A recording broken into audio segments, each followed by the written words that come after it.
didn't really tell you what to do. There we go. We're good. Yeah, no, it is fine and. Oh, we're live. That's how my gut floor is doing. Just don't want my gut floor doing this. I want it to thrive. That was anticlimactic. Are you playing the music or whatever? Oh yeah. Okay, cool.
What's up, everybody?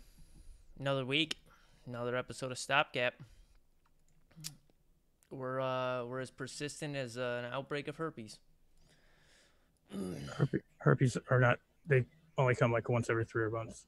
I heard. Yeah, but I mean, we're persistent as herpes. All right, not as an outbreak. Then we're as persistent as the herpes simplex virus. Like you can count on us being there no matter what. We're always gonna be with you. You just never know when it's gonna happen. Gotcha. Yep, might happen at 9:30. Might happen at 9. You never fucking know.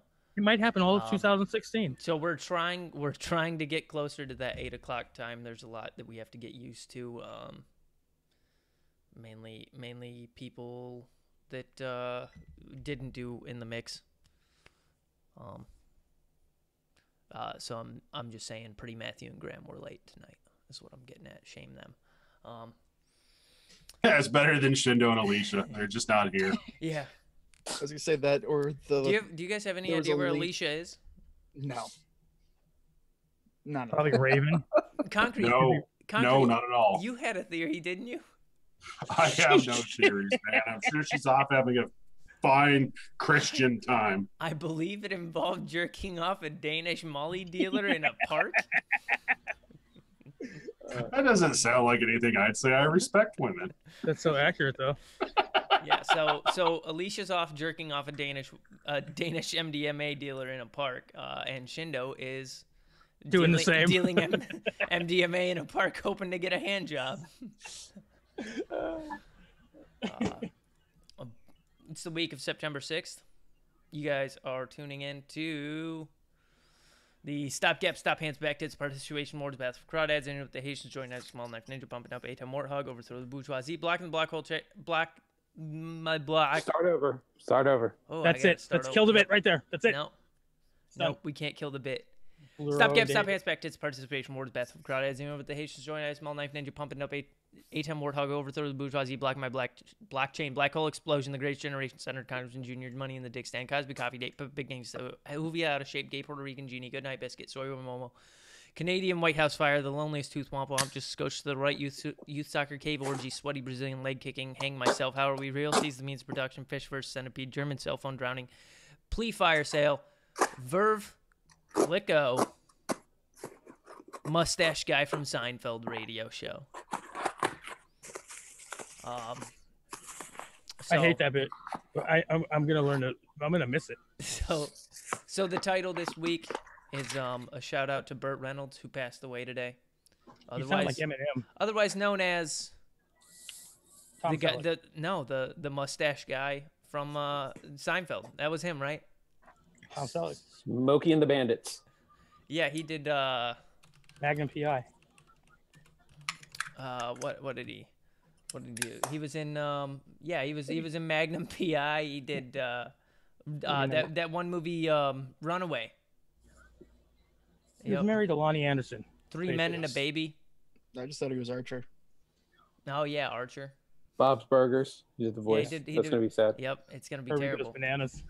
They rotoscoped him for the character as well. Yeah. Well, see you, Bert. All right. Good night, Bert.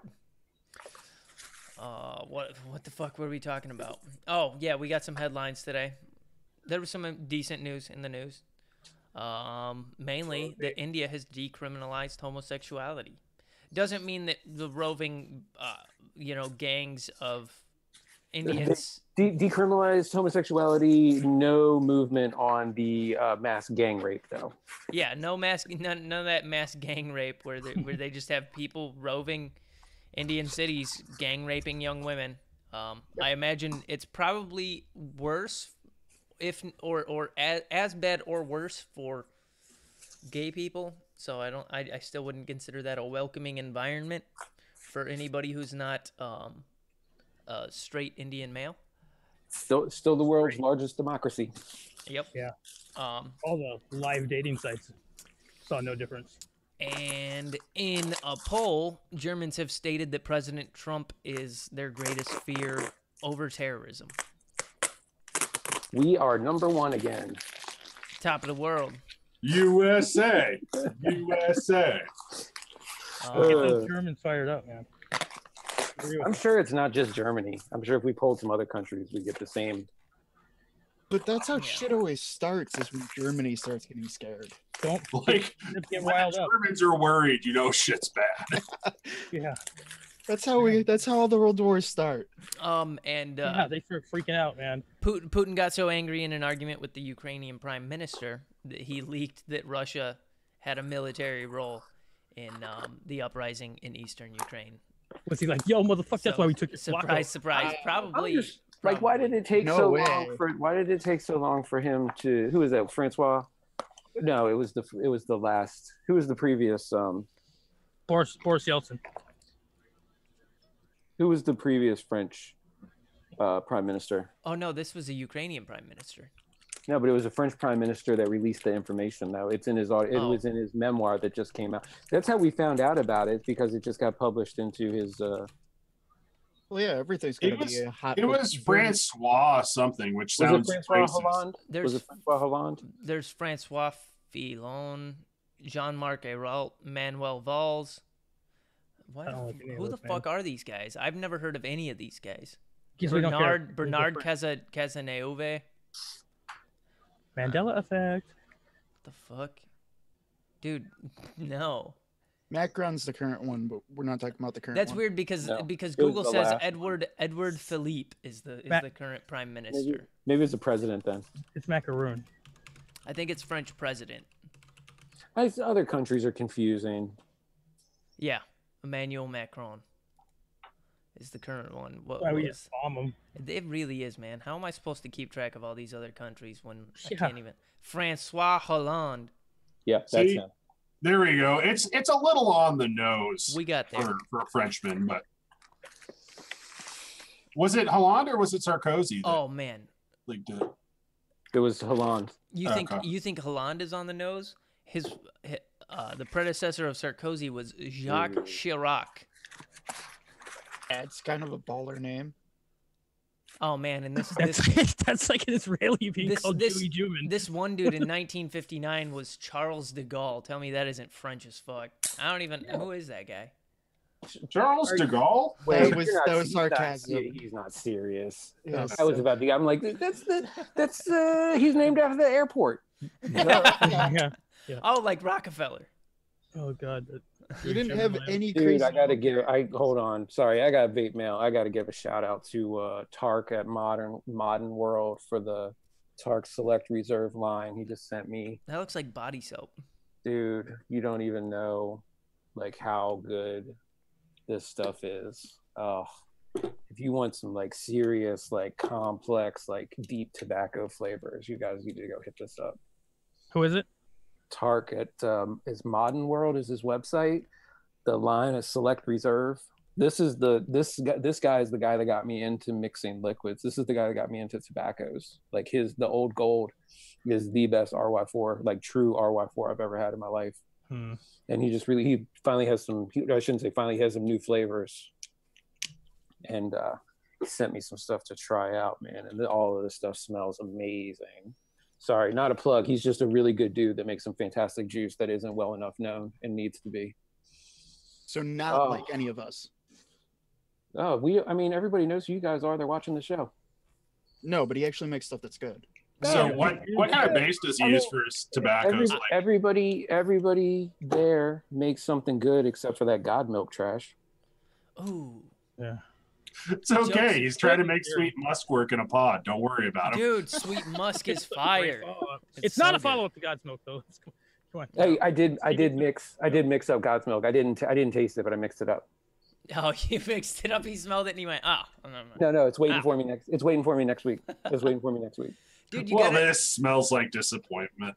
It's like, it smells like strawberries and cream. It's one of those recipes that like is great on a shake and vape, and then it just improves as it steeps too. I have too much, because I told you I was going to mix it up and I was going to try it because the recipe looks really good. And I've given you a hard time about it long enough now. So I mixed it up and I left it at the office. And then when I go in next week, I'll have a spot in my rotation open. So I'm going to vape it next week and tell you how much I hate it. Okay. I don't know what he's using because Old Gold was out in like 2012. Like when I first started vaping, it was already around. So he's probably using like some like the OG like Hangsons and stuff, but it's so good. So it's not like a net or anything. No, I don't think so. The OG Hangsons were actually decent. So good. Yeah, there's a couple people that were making some really good tobaccos with those back in the day. Like really interesting. And then there was a phase where like everybody forgot how to make a tobacco flavoring. Right. Mm-hmm. And we ended up with like watery, shitty. Yep. TFA red blend. Yeah, we had like the Boyds and like the Halo Tribeca era, like back or the Boba's Bounty and the Halo Tribeca. Yeah. And like the like super harsh like 555s and stuff, and it was. That's what I was thinking. Yeah, those were this. One of these is definitely a 555. Well, I was just gonna say, how many people do you think swore off tobaccos just because of that era of everything was 555? Yeah, but the thing is, before that era, there were some really good like this guy. Like I said, Old Gold is what made me realize like tobacco was a viable flavor profile for vaping. Like this is what made me vape tobacco, and some of this is what made me actually start mixing to start with. So like anytime I get to vape some of this, it's so worth it. So worth it. I'm so happy right now. Nice. Yeah. So okay. There he is. he finally got his park hand job. Yep. Came back just in time. Yep. You got one early?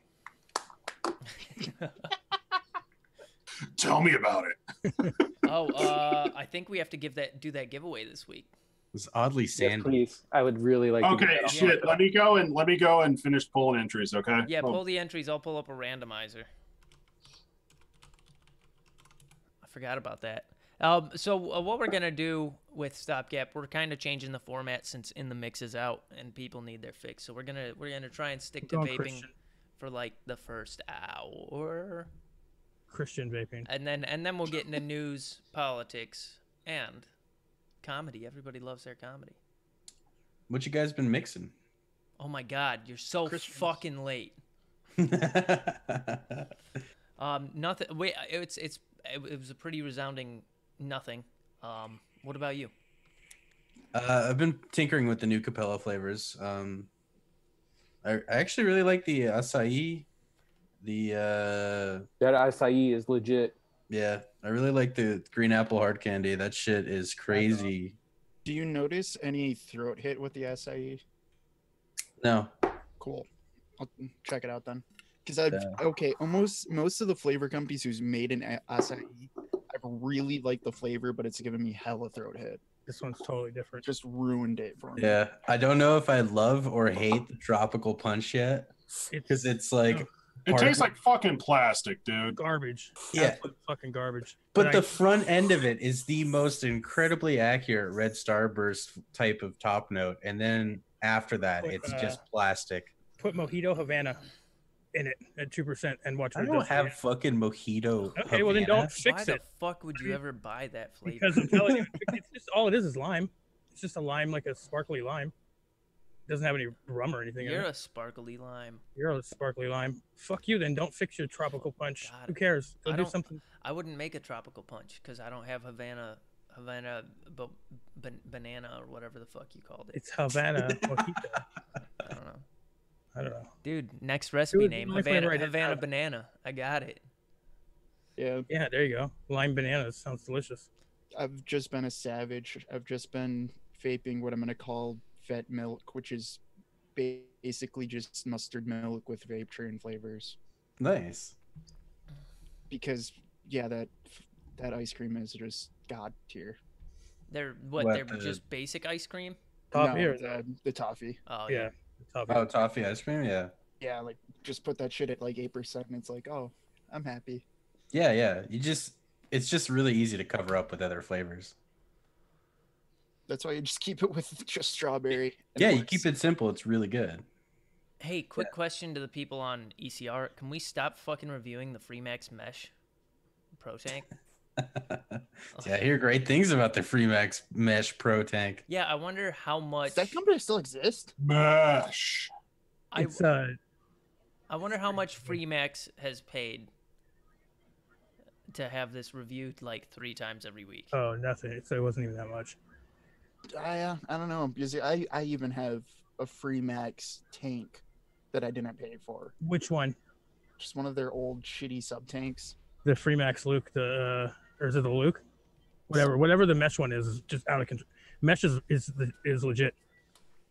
Yeah, Mr. Burgundy's onto something. It really is the god milk of tanks. It is. Yeah, it really is. any of the mesh. Even God, I don't even want to say this, but I got one of those Prince fucking tanks with mesh in it. Even the smart tanks, mesh in them work. Oh, the Baby Daddy TFV12 Prince Beast. Yeah. Is that what you got? Baby, I got the same daddy. one. Yeah, no, mine's pink and purple. Yeah, I can't wait for them to come out with the Smock Baby Daddy Pro. All right, let's go. We got. But that's it. That's like an oxymoron. Baby Daddy and Pro. We got what? Perfect for smock. 12 people. How many times should we randomize this? There's 19 people in there, I want to say. Yeah. How many times should we click the randomize button? 3. 3 is just once is good. Is That's far too standard. mainstream for fucking. Okay, then 8. Well, you see, Skittles, the crazy thing about randomizers is what they do is they put them in a random order. So you only have to click them once. So we have to click. No, it's Okay. gotta be Hold at up. least Hold 3. up.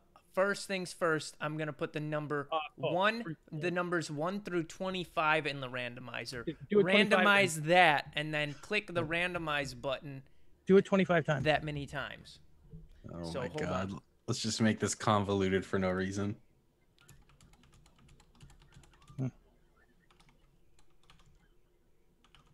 You know, I'm vaping that I'm really enjoying right now. Vape Trade Blood Orange Champagne at 8% with 3% flavor West Natural Spearmint. It's working for me. Yeah. That sounds like something that would work for you. Yeah, I know. I'm kind of fucking mentally deficient that way, but it covers all my bases. It's Okay. boozy and minty. We're clicking it 20 times. Yeah. All right, Not an let's- insult, just kind of predictable. Yeah, no, it's surprising no one. I could throw some Yakima hops in there, and there you go. Little vanilla swirl. Just got my chewy, minty, boozy vape. I've still been stuck on my WS23 kick, so everything's been slushes and Slurpees for the past 2 weeks. It's like all I've been. Just fucking brutally cold the entire time. I get that though, because they're delicious. But Yeah. if you eat too many of them in real life, you get the diabetes. I decided to do 1 through 26 in the randomizer because I was on a roll and I didn't want to stop. I was enjoying dancing across the number pad. Please tell me it's Avon Barksdale because I don't want Omar to have to come after this. So we got 20 times is how many we're gonna click the randomizer. Yeah, I agree. Jesus Christ. Okay. All right, here we go. 20's even though. Let's put 20's let's you gotta go paste 21. these names in there. Oh, we're good, Matthew, by the way. Omar lives in the Caribbean now. I saw him eating jerk rice with Anthony Bourdain on an episode of No Reservations. All right, we got And once, twice, 3 times. Oh shit, it counts for me. I'm good. Don't use this service for video giveaways. It says in bold. Come on. We're at 11 times. Let's just keep going. 15 times. Here we go. One last time. So sorry, automatic failure. You almost got it. Let's go. Ryda's 8. Congratulations, Ryda's 8. Out of these 19 people, you are the randomizest. All right. So that's that bit. Cool. So they need to send us their shipping information, and I will get that out into the mail before the next episode. All right. You heard the man. Ryda's 8. We'll tag you on the Discord too. But congratulations. Congrats. You now have a new tank. It was a tank, right? Or was it an No, RDA? it's a Squonkinaddy. Oh, it's a Squonkinaddy. Awesome. Woo!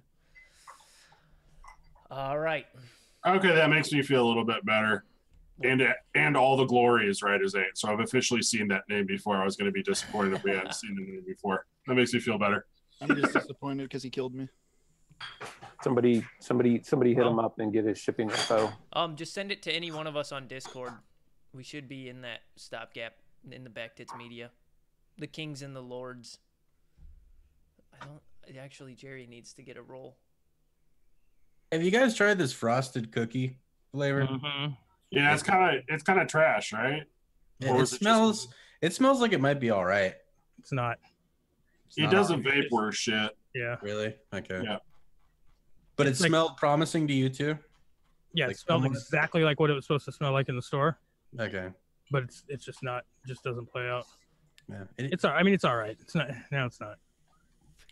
It can be fixed, but why bother? Make up your fucking mind. I love it. I don't know. It's all right. No, it's not. It could be I fixed. keep feeling bad. It could be I feel fixed, bad. but don't. Yeah, I mean, if I want to make a sugar cookie, I'll just look at Dent's recipe and fucking copy a piece of that. Well, we know that. It's That's the It could first be time fine. anyone said that about any of Dent's recipes. And some mango aloe drink. Bro, I buy the big, like, half gallons of those. The tall bottles of that mango aloe drink. It's so good.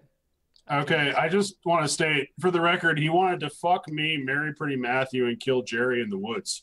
So. Oh, okay. I can get behind that. That's pretty good. I'm slightly disappointed that one of the people that wanted to kill Graham didn't win.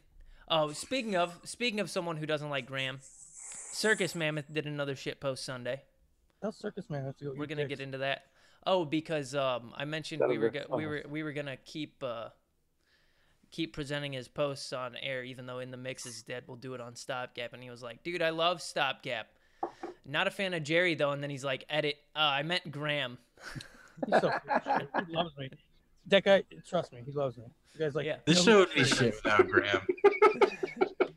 Just being honest. Yeah, but he's Graham. Just like CNN would be shit without Trump. It's fucking sympathy for the devil hour here at Stopgap. I'll leave if that's what everyone wants. I'll go. We just said you're the MVP, Graham. My headphone came out. You're the glue in some kind of weird Yeah. huffing way. We said without Graham would be like CNN without Trump. Apparently, But he's the we- crybaby little bitch too. We'd be running puff pieces on puppies. Yeah, and toilet talk. But why does it need to be cover all the good news? All right, so for the Shitpost Sunday series this week, we've got a guy who tried to do a change.org petition to get unbanned from ECR. How's that going for him? It was 2 years ago, and there's not much. No traction. Didn't gain much. And then used a bunch of alt accounts to just disparage people that he randomly disliked, like people who we'll get into that. And then later, a woman comes to Reddit, and it wouldn't be important normally, but it's important with this one. A woman comes to Reddit asking for someone to teach her how to build coils. And when people are less than helpful, like ECR was like 3 years ago, everybody was fucking trolls. She immediately started screaming sexism and insulting everybody. It flipped quick into what is it? The third wave? Is it fourth wave feminists now? Yeah. They're the ones that just scream at men. Yeah. So it turned into a fourth wave exhibit. And it goes downhill from that, so it's fun. So we'll get into this. So here is the change.com petition. Here, I'll give you guys the post so that you guys can follow along. But let's bring up this change.com petition. Actually, I'm going to make this screen smaller so that it's not huge. All right. Change.com petition, and then we'll zoom it in. There we go. That's a good spot for it. Nope, that's not. Up there's a good spot for it. Technical difficulties, give us a moment. Okay. So, remove Reddit ban caused by ECR user TempleTam. So this guy seems to think that this TempleTam guy is the sole reason that he got banned. So far, I've only seen physical proof that he posted compared to the other trolls who have not. And then he posts an Imager link, which is I don't get what that means. All right, then let's go ahead and get to the heart of the problem. A user between the names of TempleTam and C. Donnelly were causing problems with Vape Twister, the original thread where all this can be found here. Oh, this is in third person. And so it's made out to be like someone submitted a petition to get Vape Twister unbanned. TempleTam does bother people. Here's an example of self-boasting. I don't see the problem with that. He not only gets away with it, but has users promoting him to be physically right all the time. Disagreement arose whether Cubist tank was a lung to mouth or mouth to lung. He wanted to maintain his argument as he was just trying to buy a tank for his friend and wasn't satisfied with the answers. I believe there's that. Oh, here it is. Die. What are you talking about? What's physically right? Yeah, that's what I was just gonna say. What does that even mean? I don't fucking get it. Like in the eyes of God, you just jacked or something? When you come. Well, he apparently has that physical evidence, so you got to believe him. Probably got a stained dress. He's got physical evidence from his friend who isn't him, And this thread that they're talking about that he's like that he got in an argument, there's nothing in here that Vape Twister got in an argument about. It's like he currently has a Kanger sub on but constantly gets leak issues. That's the error. Yep. Get him a new set of gaskets and it should be fine. If you go farther down, his supposed Vape Twister went as far as proving physical evidence all the way from vote manipulation, again, that's a bannable offense and against Reddit rules, to a fake user by the name of Vape Twister Bot. Yeah. So apparently his physical evidence was someone was using vote manipulation with a bot named after him. Yeah, I don't fucking get it. This is it's hard to follow. So it's a change.org position trying to get a ban from the sub revoked. This is a quote from the change.org position, and it's going to be confusing with all the names. But let's just I guess okay. So there was Vape Twister and Vape Dust, I think was the dude's name. And so he's mad that someone started causing problems for him. But like I said, in the thread, there's nothing in there that's like going after him personally. And then he goes in with Temple Tam does bother people, and I think I have this one. And Temple Tam just says, "This is also the story of my failed dating life." It's a bad joke. And that's self-boasting, I guess. Man, this is the internet. It really is. But it goes on, and he keeps going after random people. And then Vape Escape apparently is posting libel accusations with no physical evidence, calling Vape Twister out. Vape Twister has no quarrel with Vape Escape, so it makes little sense. For anyone who doesn't remember or would like, oh yeah. So Vape Escape just mentions that this is Vape Dust's last account. Another alt account, and he says that that's harassment. Vape Escape looks for more provoking lies to add into, such as he's vaping in the hospital. I mean, at this point, Vape Escape just seems like a pure monster provoking people. So what I've learned so far is don't put fucking vape in your name. Yeah. And then the dude made this WordPress, the dude that got banned made this WordPress explaining the situation. He made a website called ECR Reddit Downvoters.wordpress.com. Called DIY or Die. One blog post, ECR Retred, the putrid defecating community.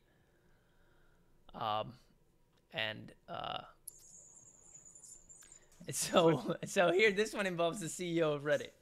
The unjustified ban was wrong. I did nothing wrong. The mods and admins of Reddit are playing favoritism. I have already sent an attached letter evidence of falsified rumors, rallying, and causing a conspiracy ruse with no proof to the CEO of Reddit. Why do vaping and conspiracy theories go hand in hand? Dude, I don't. Maybe it's the nickel. Did the CEO of Reddit go, "Get the fuck out of here, nerd"? No, this was probably right around the time that they were getting a new CEO. When was August 20th, 2016. But by the way, 100 Signature will be given a $100 gift card as a courtesy, bringing justice to Reddit system. I want Reddit and ECR to be a fair-based community, not playing sides or favoritism. Yeah, I didn't even check how many signatures it had. 8 supporters. Read the comments.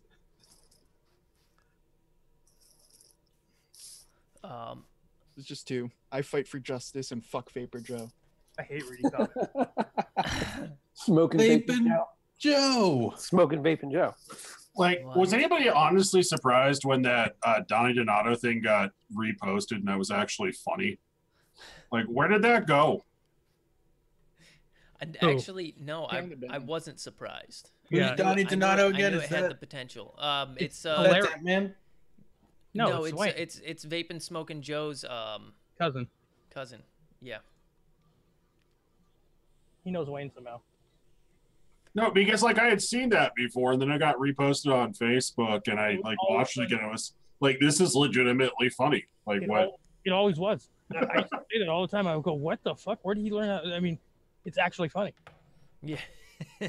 Like what? I don't know. It was weird.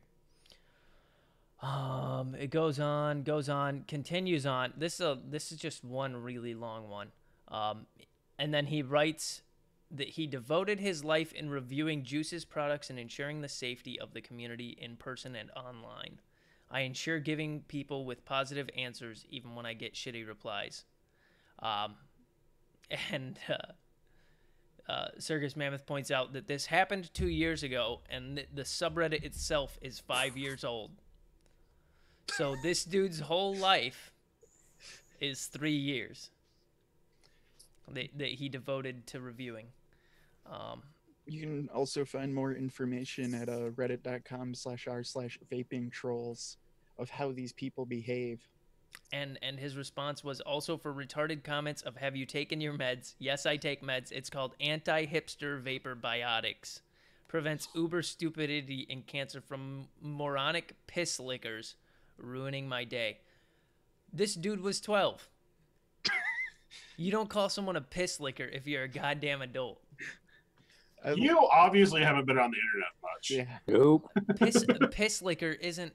That's not like a insult. That's not a thing people say. He was trying to be funny. I don't know. It's just like it's the fucking internet, man. But he made this subreddit, Vaping Trolls, to try to show off how terrible these people are, and it's been banned for 2 years, about the same age this post is.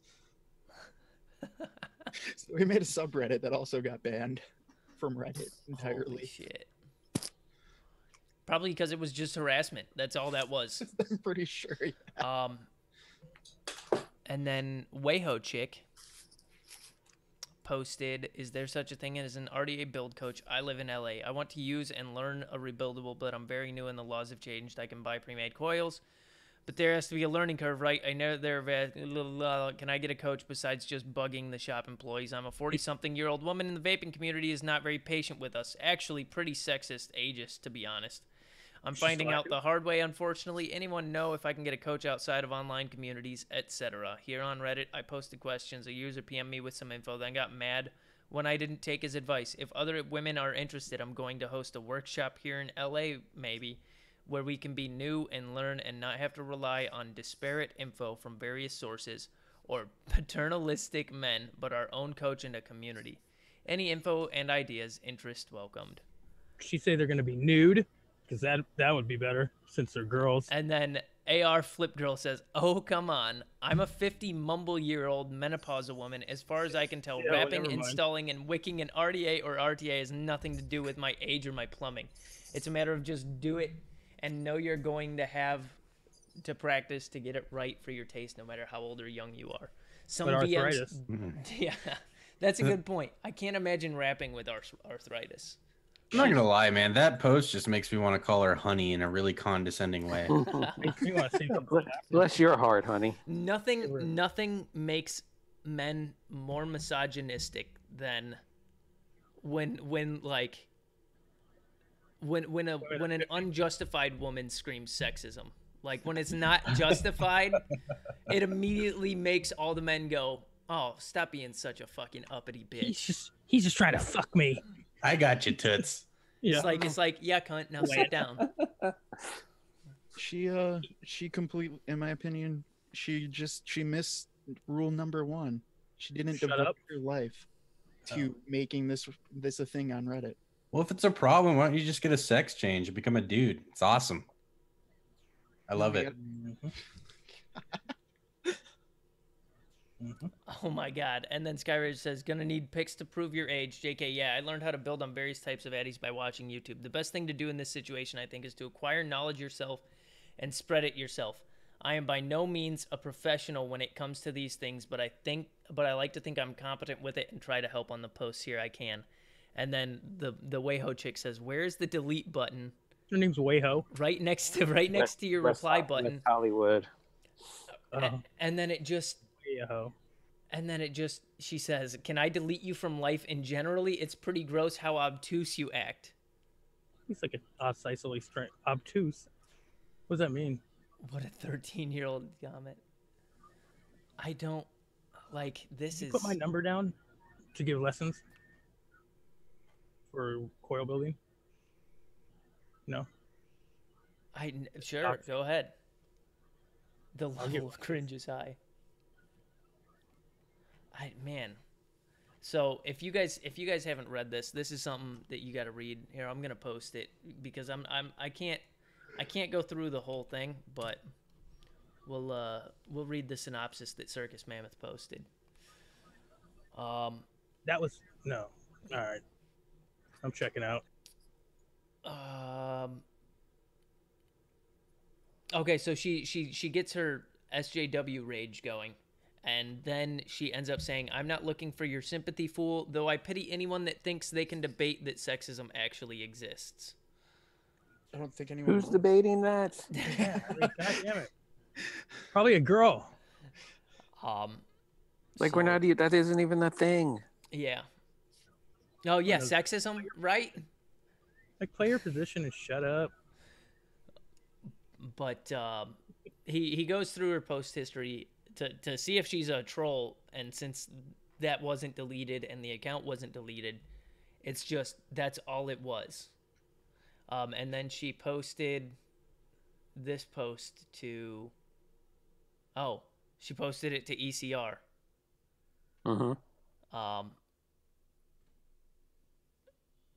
I remember when this happened the first time, like when this actually happened. Yeah. It was just a mess. Oh my God, there's Vape Escape. Look, it's a Vape Escape sighting. This is how it all tied together. But she posts screenshots of the Reddit thread or of replies. And then she replied, she said the quote, from now on, all of the sexist vapors in electronic cigarette are only allowed to call their mothers by the name they are celebrating on here. Fucking bitch retard cockholster. I'm sure she will be so happy to know how gross your behavior is online. And that's another thing that annoys me is like when just one person says it, suddenly like it's parading it. And it's the whole community parading it just because one person was like, fuck it, I'm gonna go too far. I don't. But Circus Matt, he only did 2 this week, and there wasn't any hard hitting drama. A little bit disappointed, but keep up the good work. He's doing God's work. Shit that I would never want to do is go through posts on ECR. What else do we got, boys? Special kind of masochism. Yeah, it takes a real fucked up individual. There's a post on ECR about smoke. Don't bother. And it pretty much explains all of the shit that everybody knew about smoke. What kind of smoke? Like kind of smoke that Eminem brought this week? SMOK, smock. Oh, smock. Okay. Gotcha. Yeah. Hey, you know what? And I think I commented in that one. And I am not a fan of their mods. I'm not a fan of their tanks. I'm not a fan of their coil heads. I've never been a big fan. I disliked it when I wasn't a fan when our store sold their products just because we have so many issues with them. We don't carry them anymore because of that. But, and this was really hard for me to come to grips with, but honestly, the Smoke Tech pod systems that I have tried have all been very good. And to be honest with you, the Infinix and the Novo are 2 of the absolute best pod systems that I have used, and I've used a lot. Like I probably have a good like 15 or 20 different pod systems at this point, and like these are the 2 that I keep picking up like on a regular basis. That makes sense though. They do the first thing they do is really good all the time, and then they they make money and they just jam the market with it. My concern is it's going to be the same because like when the Beast tank first came out, it was actually really good and the quality of the coil heads were really good. But then as they kept adding on more and more versions of it, more and more versions of the coil heads, they had to ramp the production of the coil heads up. That's when everybody started having all of these reliability issues, getting DOA heads, getting leaking issues and everything. Because I feel like the quality of it wasn't able to keep up with the demand that they had. So my concern is that the quality of the pods are going to drop. But so far, I have been very, very impressed with these 2. And one thing also, like with the little pod systems, is they're inexpensive enough that I don't get my feelings hurt so much if I have problems with them. I give them to somebody else or I toss them. Unlike dropping $60 on a mod or $30 on a tank and $20 on a pack of coil heads, that adds up pretty quickly. But $20 pod systems and $10 packs of pods, if it doesn't work out, it's not that big a deal. But the Smoke Novo, man, really, really been impressed with this thing. Yeah. I had to say, and it almost hurts me to have to say that because of I am really not a Smoke Tech fan, but these couple products, man, they're really doing a good job with it. It's not going to matter, right? Didn't iJoy just kill the market? Didn't they just come out with the one that it uses all the coil heads? Yeah, but it's ugly. Is it? You're talking about the one that'll take all the pods, all the refillable. It'll take it'll fit dual pods and fixed pods and all that. Yeah, it's like 20 different types or whatever. Yeah, it's super ugly though. Is it? Yeah, and it's goofy. Like I can't mess with it. Hey, sorry about that. My internet sucks dick right now. Mm-hmm. Yeah, sure. Yeah. You probably just got a mythic on WoW or something. And you Sure, it had was to the internet. Back out. No, it's because of storming here. Well, like with smock, the thing is that nothing's going to change with smock until vape shops stop carrying them. I mean, like you can bitch about it on the internet and all that, but I can't imagine that, it's going to actually trickle down until fucking people actually stop buying their shit in vape shops. Yeah, or they stop wanting their fucking coils to light up. Yeah. The fuck is that? I need RGB in my tank. Yeah. There's a really easy way to get coils to light up, right? You just use soldering. Yeah, you just use solder. I swear to God, I thought my shit was on fire because I didn't know it had a RGB in it. It's funny from when I first started working in the vape industry, it was, can I get colored e-liquid? Like people wanted food coloring, just random people coming in the shop. They were like, do you have it? The store down the street sells purple and green e-liquid. We're like, we don't do that. That's not safe. We don't think that's safe to vape. Like you probably don't want to be vaping food coloring. It went from that to, oh, can I get the tank that lights up? Can I get the little light bulb that I put in the coil to do? And it's like, no, we don't do that either. Like that's just silly. So Yeah. You just got to wonder about like the level of shame with these people, because if I'm walking around with a vape, like I'm already self-conscious, and I guess that's just the self-hating part of it. But like the last thing I want to do is draw more attention to the fact that I'm like vaping a smoke tank by having a giant fucking multicolored light just going off. That's what I like about these pods, man. I do not feel bad walking around vaping on a Juul or vaping on a Infinix or a Nova or something when I'm out walking around, because I don't feel like I look like super vape bro doing that. Do you know what the lights are for? The lights are so that when you blow out your vape trick, it lights it up. That's why there's a light in the coil. You can tilt your mod a certain way and it'll light up your fucking trick, your jellyfish or whatever the fuck they do. So I don't know. I think I look awesome blowing fat clouds in people's faces. Fat clouds that are lit up from my tank. Yeah. Hell yeah, dude. Sometimes I blow a cloud and then I take out my cool ass hobbyist flashlight and then shine it through the cloud. Your fucking EDC kit. You get your finger LEDs on and start. Yeah, you push the ring. Like that's something. God damn. Stand behind it and push both hands like you're. I got EDC flashlight, EDC knife, EDC chopsticks. I'm good. I subscribe to like all the EDC subreddits, and I have like a couple like internet pages where people post them up, and I always look. And some of the stuff I look at, I'm like, why do you carry that? Like, what is the point of this? Why do you have EDC chopsticks? I don't get it. You're a raver.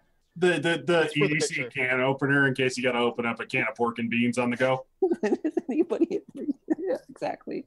Oh man, yeah. There's some good EDC loadouts.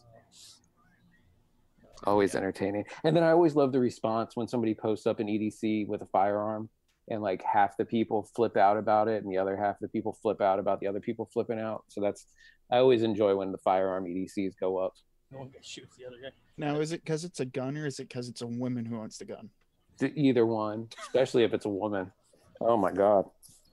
And then like one time somebody posted up, I think it was like an old Walther, and it was in 38. It was in 38 or 380 ACP, and like everybody freaked out because it wasn't at least a 9mm. It's like, dude, a little like a 380 ACP is better than no gun. If you're a concealed carry person. Plus, I mean, those old Walthers are cool. And when are they going to start putting that on dating profiles? Do you have a gun? Do you have a CCO? What are your feelings on firearms?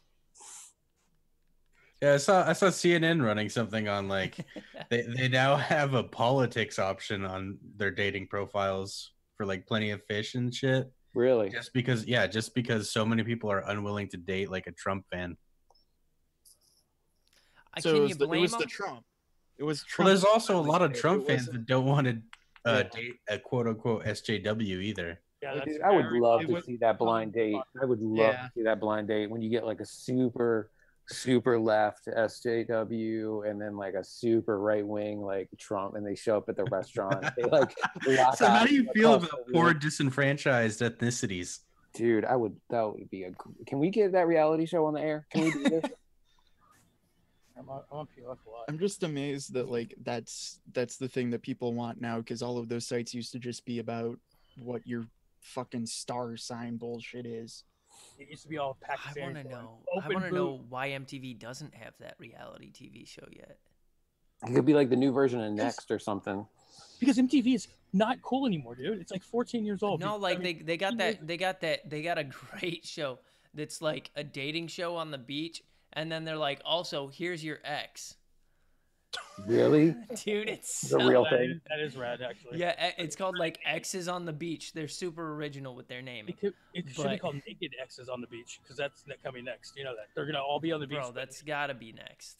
I mean, the interesting thing is, but okay.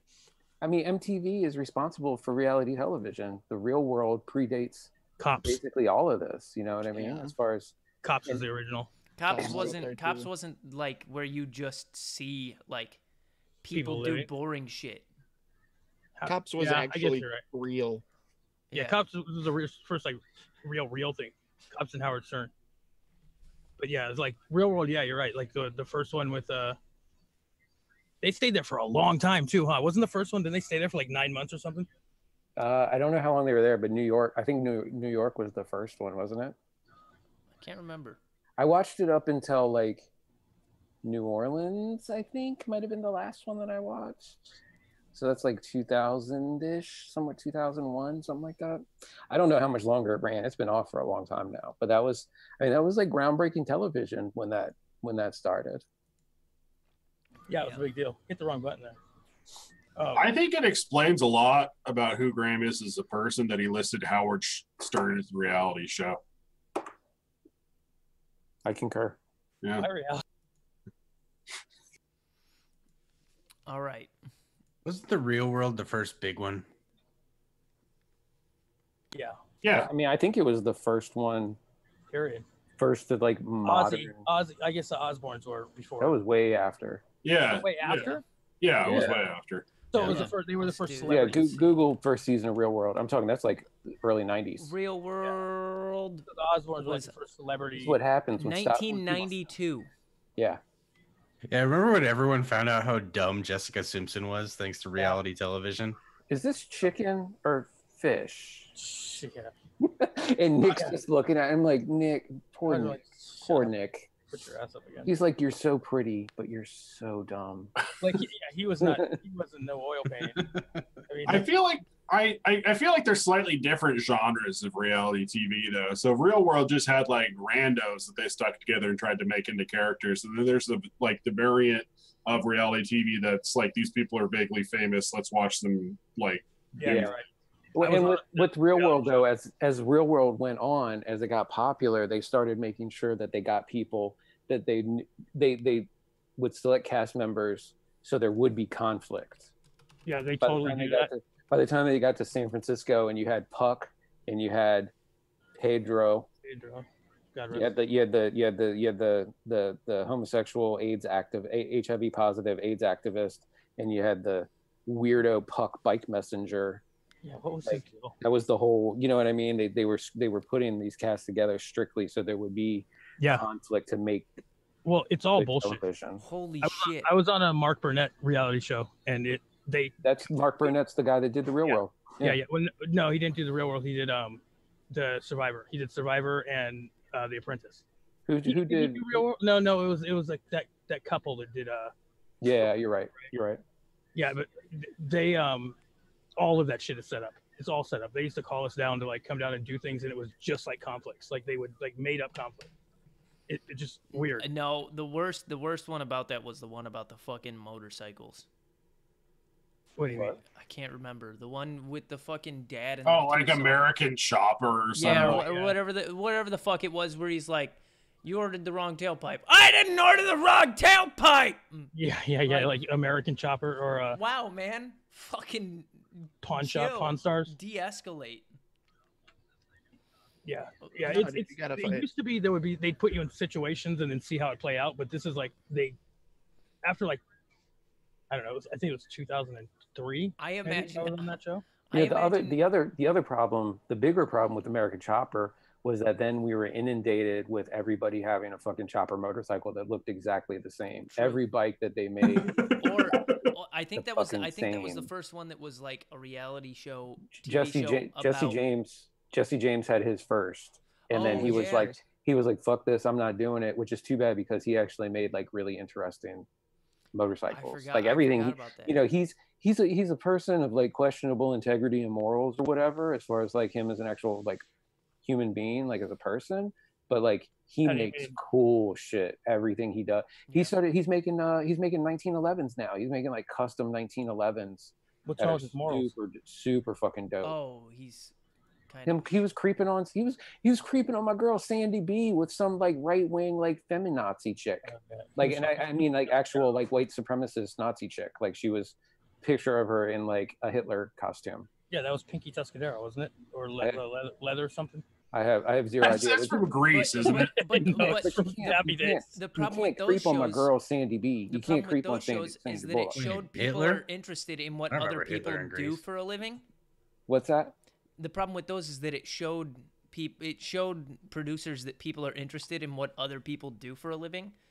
So then we got fucking the Deadliest Catch, which was decent for the first season, and then it just became fucking gamey. All of those. Well, you know what the producers told me on the Ice Truckers and now we have fucking Ice Road Truckers is shitty because you always know the ending. They don't fall in the ice and die. And then it's like swamp, it's always a disappointment. Swamp. I worked in the walkers, casino. Like, yeah, well, yeah, they got real weird with it. And then we ended up with all the tattoo shows. Yeah, yep. and now they're like, this guy walks along railroad tracks and throws rocks at random cars for a living. I like the dudes that South Park made fun of. The guys that are out there to prevent whaling on their giant ship. Yeah. Oh yeah. Dude, I got to tell you, I quit dripping because it's like a hassle and squonking and pods and everything. But like I think somebody was like, nobody uses mechs anymore. So I built a mech and I've been using it for the last like 3 or 4 days. And this is like an actually like really enjoyable vape. Like if anybody hasn't done this in a while, you should give it a try. But then I will say, like, I tried to actually like drip for like a day or two, and I was like, this is why I quit dripping, using a chubby gorilla, and I was like, this is fucking annoying. So I went and rustled up one of my old easy drippers, and dude, this makes life. I don't even remember like how to build something low enough to get a good hit on a mech mod. Dude, I have a 0.0 fucking dual coils 0.11. Yeah, like I haven't built like a 0.08. I haven't built anything that low for years. I hadn't either, but it's really nice. 23 gauge twisted and twisted together. Maybe I don't even feel guilty doing it with those Samsung 30Ts. Maybe I'll give it a shot. Start vaping at 200 watts. I broke my magneto out. Well, whatever. Boy OC inspired me just thinking about chucking. It also helps that we're all like addicts and tinkers and just people that like doing shit with their hands. Well, I don't have something in my hands. I don't know. There's something fucking satisfying about dripping. Okay, don't call me an addict. I was a drug enthusiast. Completely different. All right. Yeah, I was very, very, very. He was very adamant about having drugs all the time. It never got to the point. I was passionate about having drugs. Oh. Oh man, I was addicted to not coming down. Enthusiast, connoisseur, whatever. Aficionado. That's the other one I tried out. Yeah. I was a drug aficionado. Unfortunately, there's no like Antiques Roadshow of drugs. Nope. Pretty big in the drug community for a while, you know what I'm saying? Yeah, you were popular. You were like most influential, should you say? They're big fans of conceal and carry. Yeah. Yeah, go to the dark web communities. I'm good on that. Is that even a thing, really? Yes. Yeah. Is it? What is it? 90% of the internet is actually the dark web? I don't know, some crazy shit like that. I feel like 90% of the internet is porn. It's because it's not just like Tor and like Silk Road or whatever its replacement, but that also includes like all the like private like intranet and all that stuff is all part of the dark web. It's anything that's not accessible just through a regular search engine. It's So, porn. If it's 90% of the internet, it's got to be porn, right? So what you're talking about? Like, do they still have Usenets? Are those a thing? mm-hmm. Yeah. Yep. But then, like, you know, if your company, like, if you work at a big company and they have a private intranet, internal only, like that's considered part of the darknet as well, because you can't just get to it from your regular terminal. Like you couldn't just log onto it right now or whatever. Sorry, didn't mean to digress. Go and like use a different like a special extension. I'm back. I was just thinking about drugs. I'll be back. Just dozing off a little bit. Drugs. Drugs sound nice. Oh shit! I gotta fucking. If you're gonna do them, you gotta go in, dude. I forgot to around. Check anything worth doing is worth doing right. I agree. Like as why? As Hunter Thompson always said. Yeah, Hunter Thompson was that.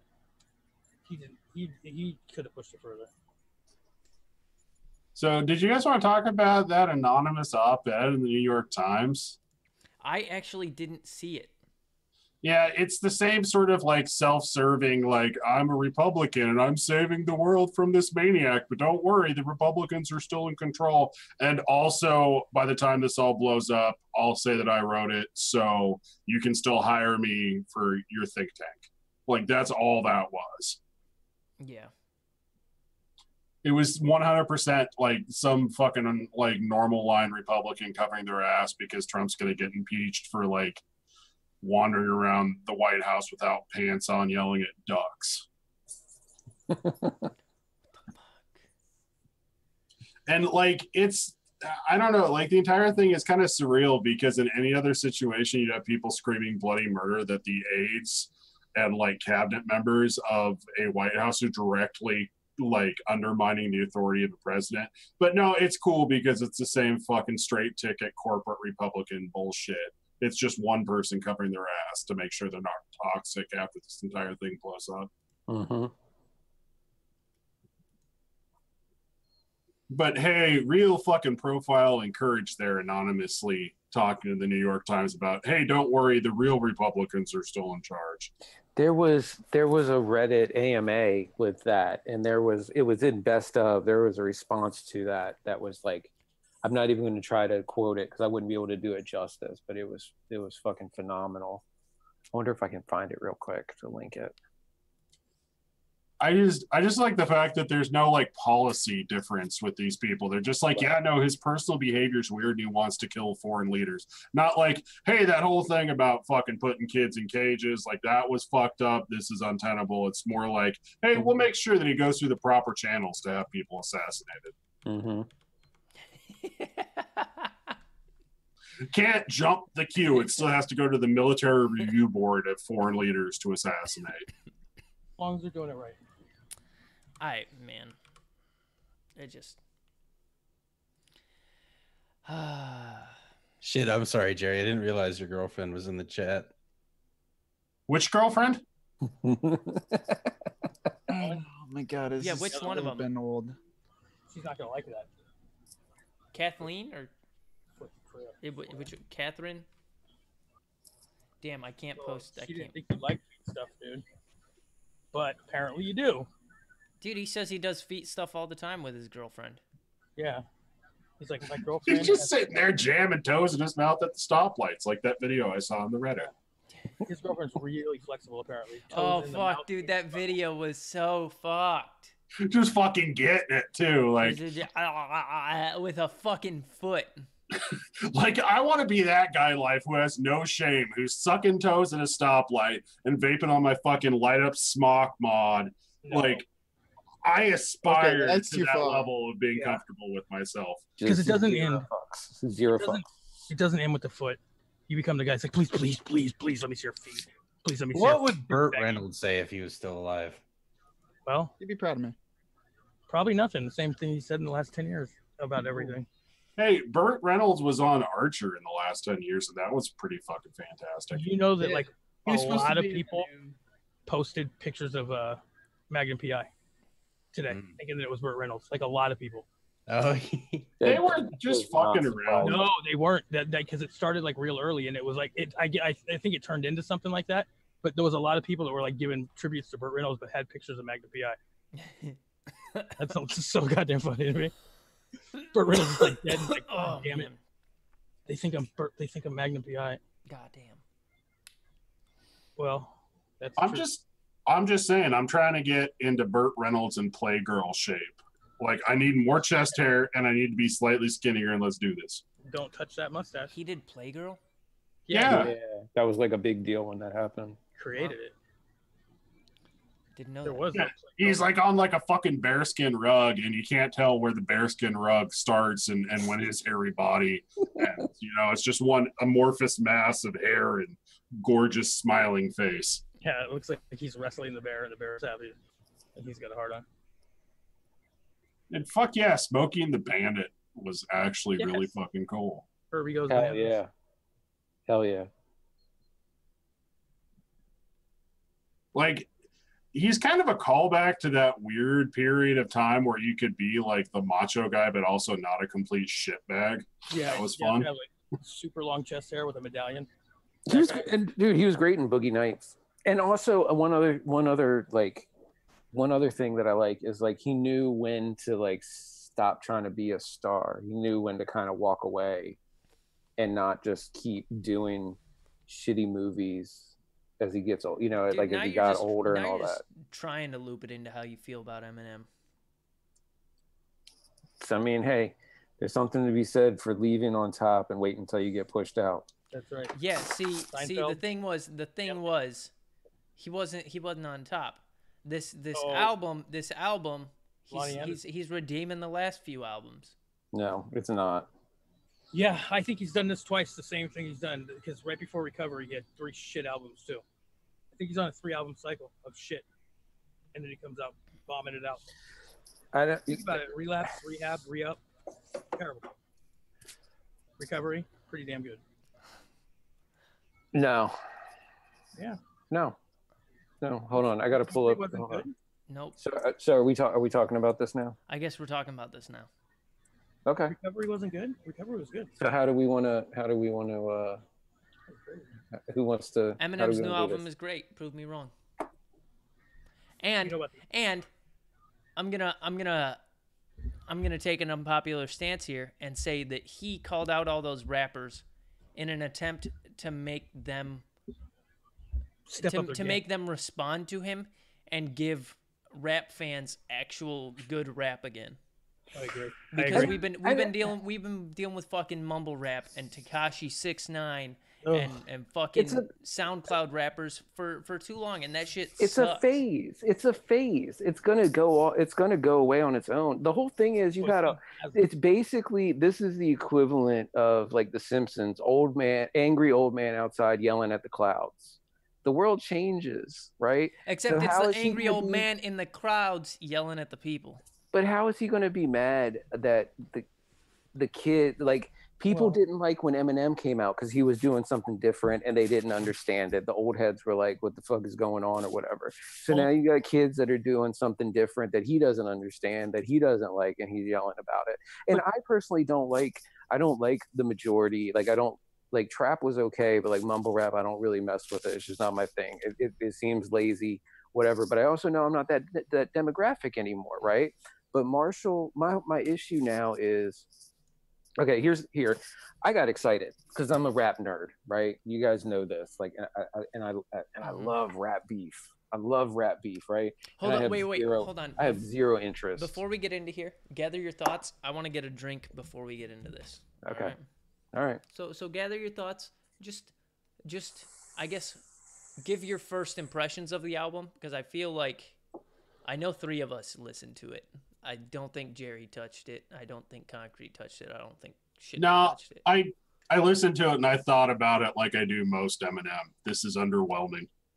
Dude, fucking fight me. Go get your drink and come back, and then we'll start. Are you kidding me? You know, that old man Eminem would be that old man if that old man was the greatest fucking rapper that ever lived. Dude, he has nothing to say after he got past. All he's doing is tarnishing his legacy. Okay, I can see that. I don't think that. I mean, aside from him coming out and blasting everybody, like, all right, here's what he's doing. He's blasting everybody. He's waiting for whoever responds, and he's got a track for each one of them already. It's already ready to go. And MGK, for that matter, too. I mean, he didn't write that in one day and record it and produce it and put all it. There's no way. He's been waiting for that to happen. I think, and I'm not an MGK fan, but I feel like MGK's diss was extremely valid. I feel like every point that he brought up was actually like valid. I don't feel like it was a great diss record at all. Like I feel like MGK is like known for like high energy, double time flow, like getting crazy and all that. And he didn't do any of that. He tried to do like slow, introspective, like whatever. But every point that he brought up, I was like, that's pretty much. It was accurate. I mean, it's all accurate. That's a good diss record. But he's gonna get fucking annihilated. I mean, there's no question about it. This is gonna end with not well for him. Yeah, probably. Okay. I mean, what do you think about when he says what he said it about Haley, right? Which is whatever. You know he's gonna say that. But then the line about Kim is the one that's gonna kill him. I mean, it's gonna kill him. It's like one step too far. All right, so yeah, right. All the glory, you can find MGK's response by just Googling "rap devil." Yeah. So I'm not gonna lie, his song is fucking good. MGK's. That's what I said. Like I was underwhelmed with MGK's because MGK's known for like high energy, double time flow, like getting hype and everything. So he did this one like laid back and all that. But like every point that he brought up, I thought was extremely valid. Like everything that he brought up was very like I feel like that was everything he brought up. I was like, yeah, I agree with it. Comparing the merits of both, I think MGK had the better out. Like that song would be a good single. Well, the story, the Pusha T's Drake diss, the story of Adidon has changed what's going to happen in rap beefs from now on. And I don't know if Eminem's realized that yet, right? Yeah. Because I think Eminem's going to try to do, if Eminem's going to respond to it, he's probably going to try to do the same thing he did with like Ja Rule and Everlast back like in the aughts and just like, do his diss like that. But the difference is like Drake did his Duppy freestyle diss to Pusha T, and then Pusha T came through with facts, right? Like he didn't come through with some flash. He came through with facts, right? And I feel like MGK came through with facts, and Marshall doesn't battle like that. Okay. Now I will say, he Marshall came up as a battle rapper, whatever, but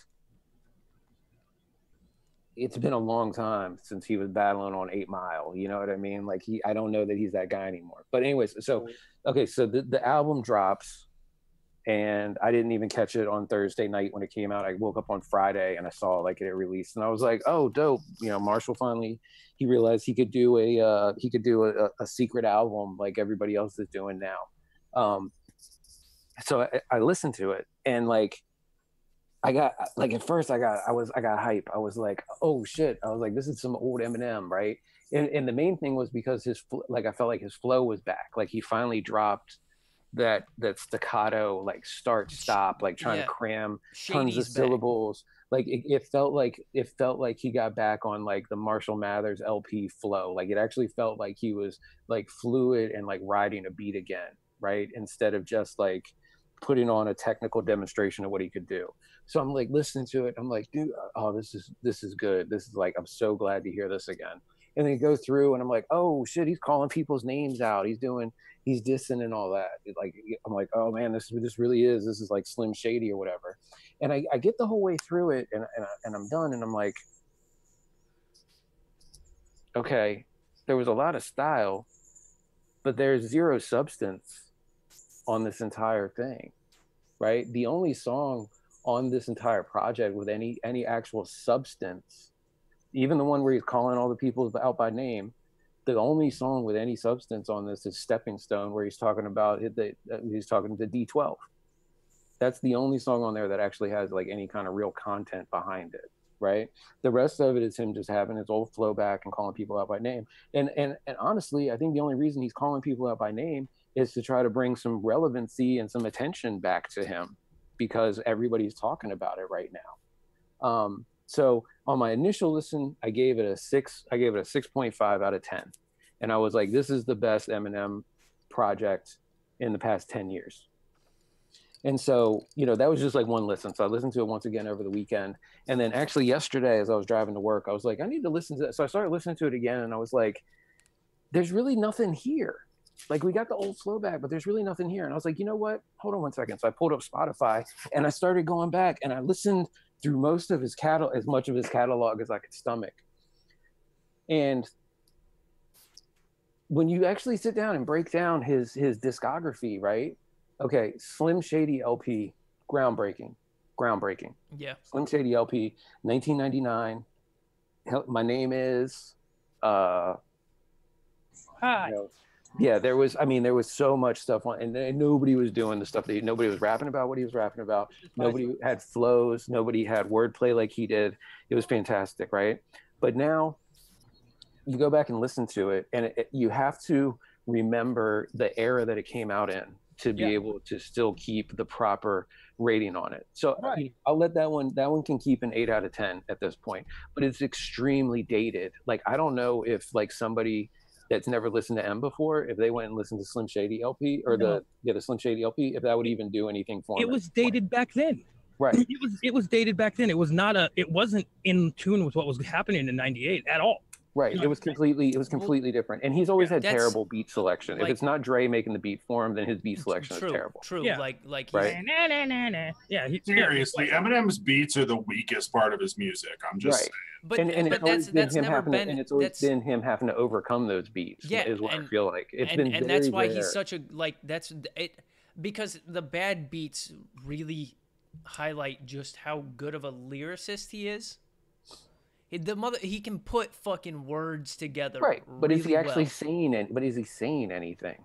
Yeah, Okay. I relate. So Slim Shady, he wasn't saying anything, but it was groundbreaking. Nobody was doing what he was doing, and that demonstrated how good of an MC he was with what he was able to do with words on that. Right. So Slim Shady, I'll give it an 8 out of 10. Right, because I grew up, because I was working at a record store when that came out. It was a huge deal when that came out. Did you grow up like Eminem? And I remember how much it changed. No. Because I did, and it resonates with me. You know. Yeah, I mean, I understand. I was into drugs. I was going to raves. Like, I was. But that's not what I mean. I'm talking about his childhood. You know what I mean? Like all that shit like that. He is saying something. Okay, so You know what I mean? I get it. And then at the same time, he's at this point, you know, he's still broke. He's still close to that. He's like 20 years old at that point, right? So then the Marshall Mathers LP comes out. Oh, yeah, that changed a lot, right? Yeah. And so that one, 8.5 out of 10. I'll give it an 8. And I listened to it. There was only skipped a couple tracks on it. But when you listen to that, once again, there's not a whole lot of content. There's a whole lot of talent. There's a whole lot of wordplay, but there's not a whole lot of content, right? But it's definitely probably his strongest project, even now, right? So I still think Eminem Show. The next one's Eminem Show, that's and the I best feel like album he's ever dropped. I feel like that's when the decline started, because I feel like his beats got jokier and jokier as he went through that. But his content disappeared more and more. No, it actually had content. It had a little bit. Till I Collapse, My Dad's Gone Crazy, White America. It was like Cleaning Out My Closet. Cleaning Out My Closet. It's a good song. What else? Without Me. Yeah, Sing for the Moment, Haley's song. Yeah, but that's also when he started that whole Triumph the Wonder Dog era. No, that was the next album. Comic Insult Dog. No, that started then. That started with that. It started, but he went nuts on it on those next 3. On so Encore. Then you get Encore, which is not that great. So I'll give the Eminem Show a 6 out of 10. I really only like Mockingbird and like Toy Soldiers from Toy Encore. Soldiers is dope. Dude, Toy Soldiers is really dope. It encompasses that whole Ja Rule Dre, the whole Murder Inc. beef. Is it White America on that? No, White America was the Eminem Show.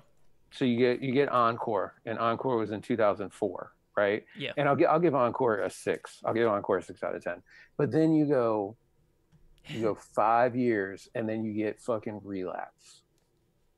Relapse is trash.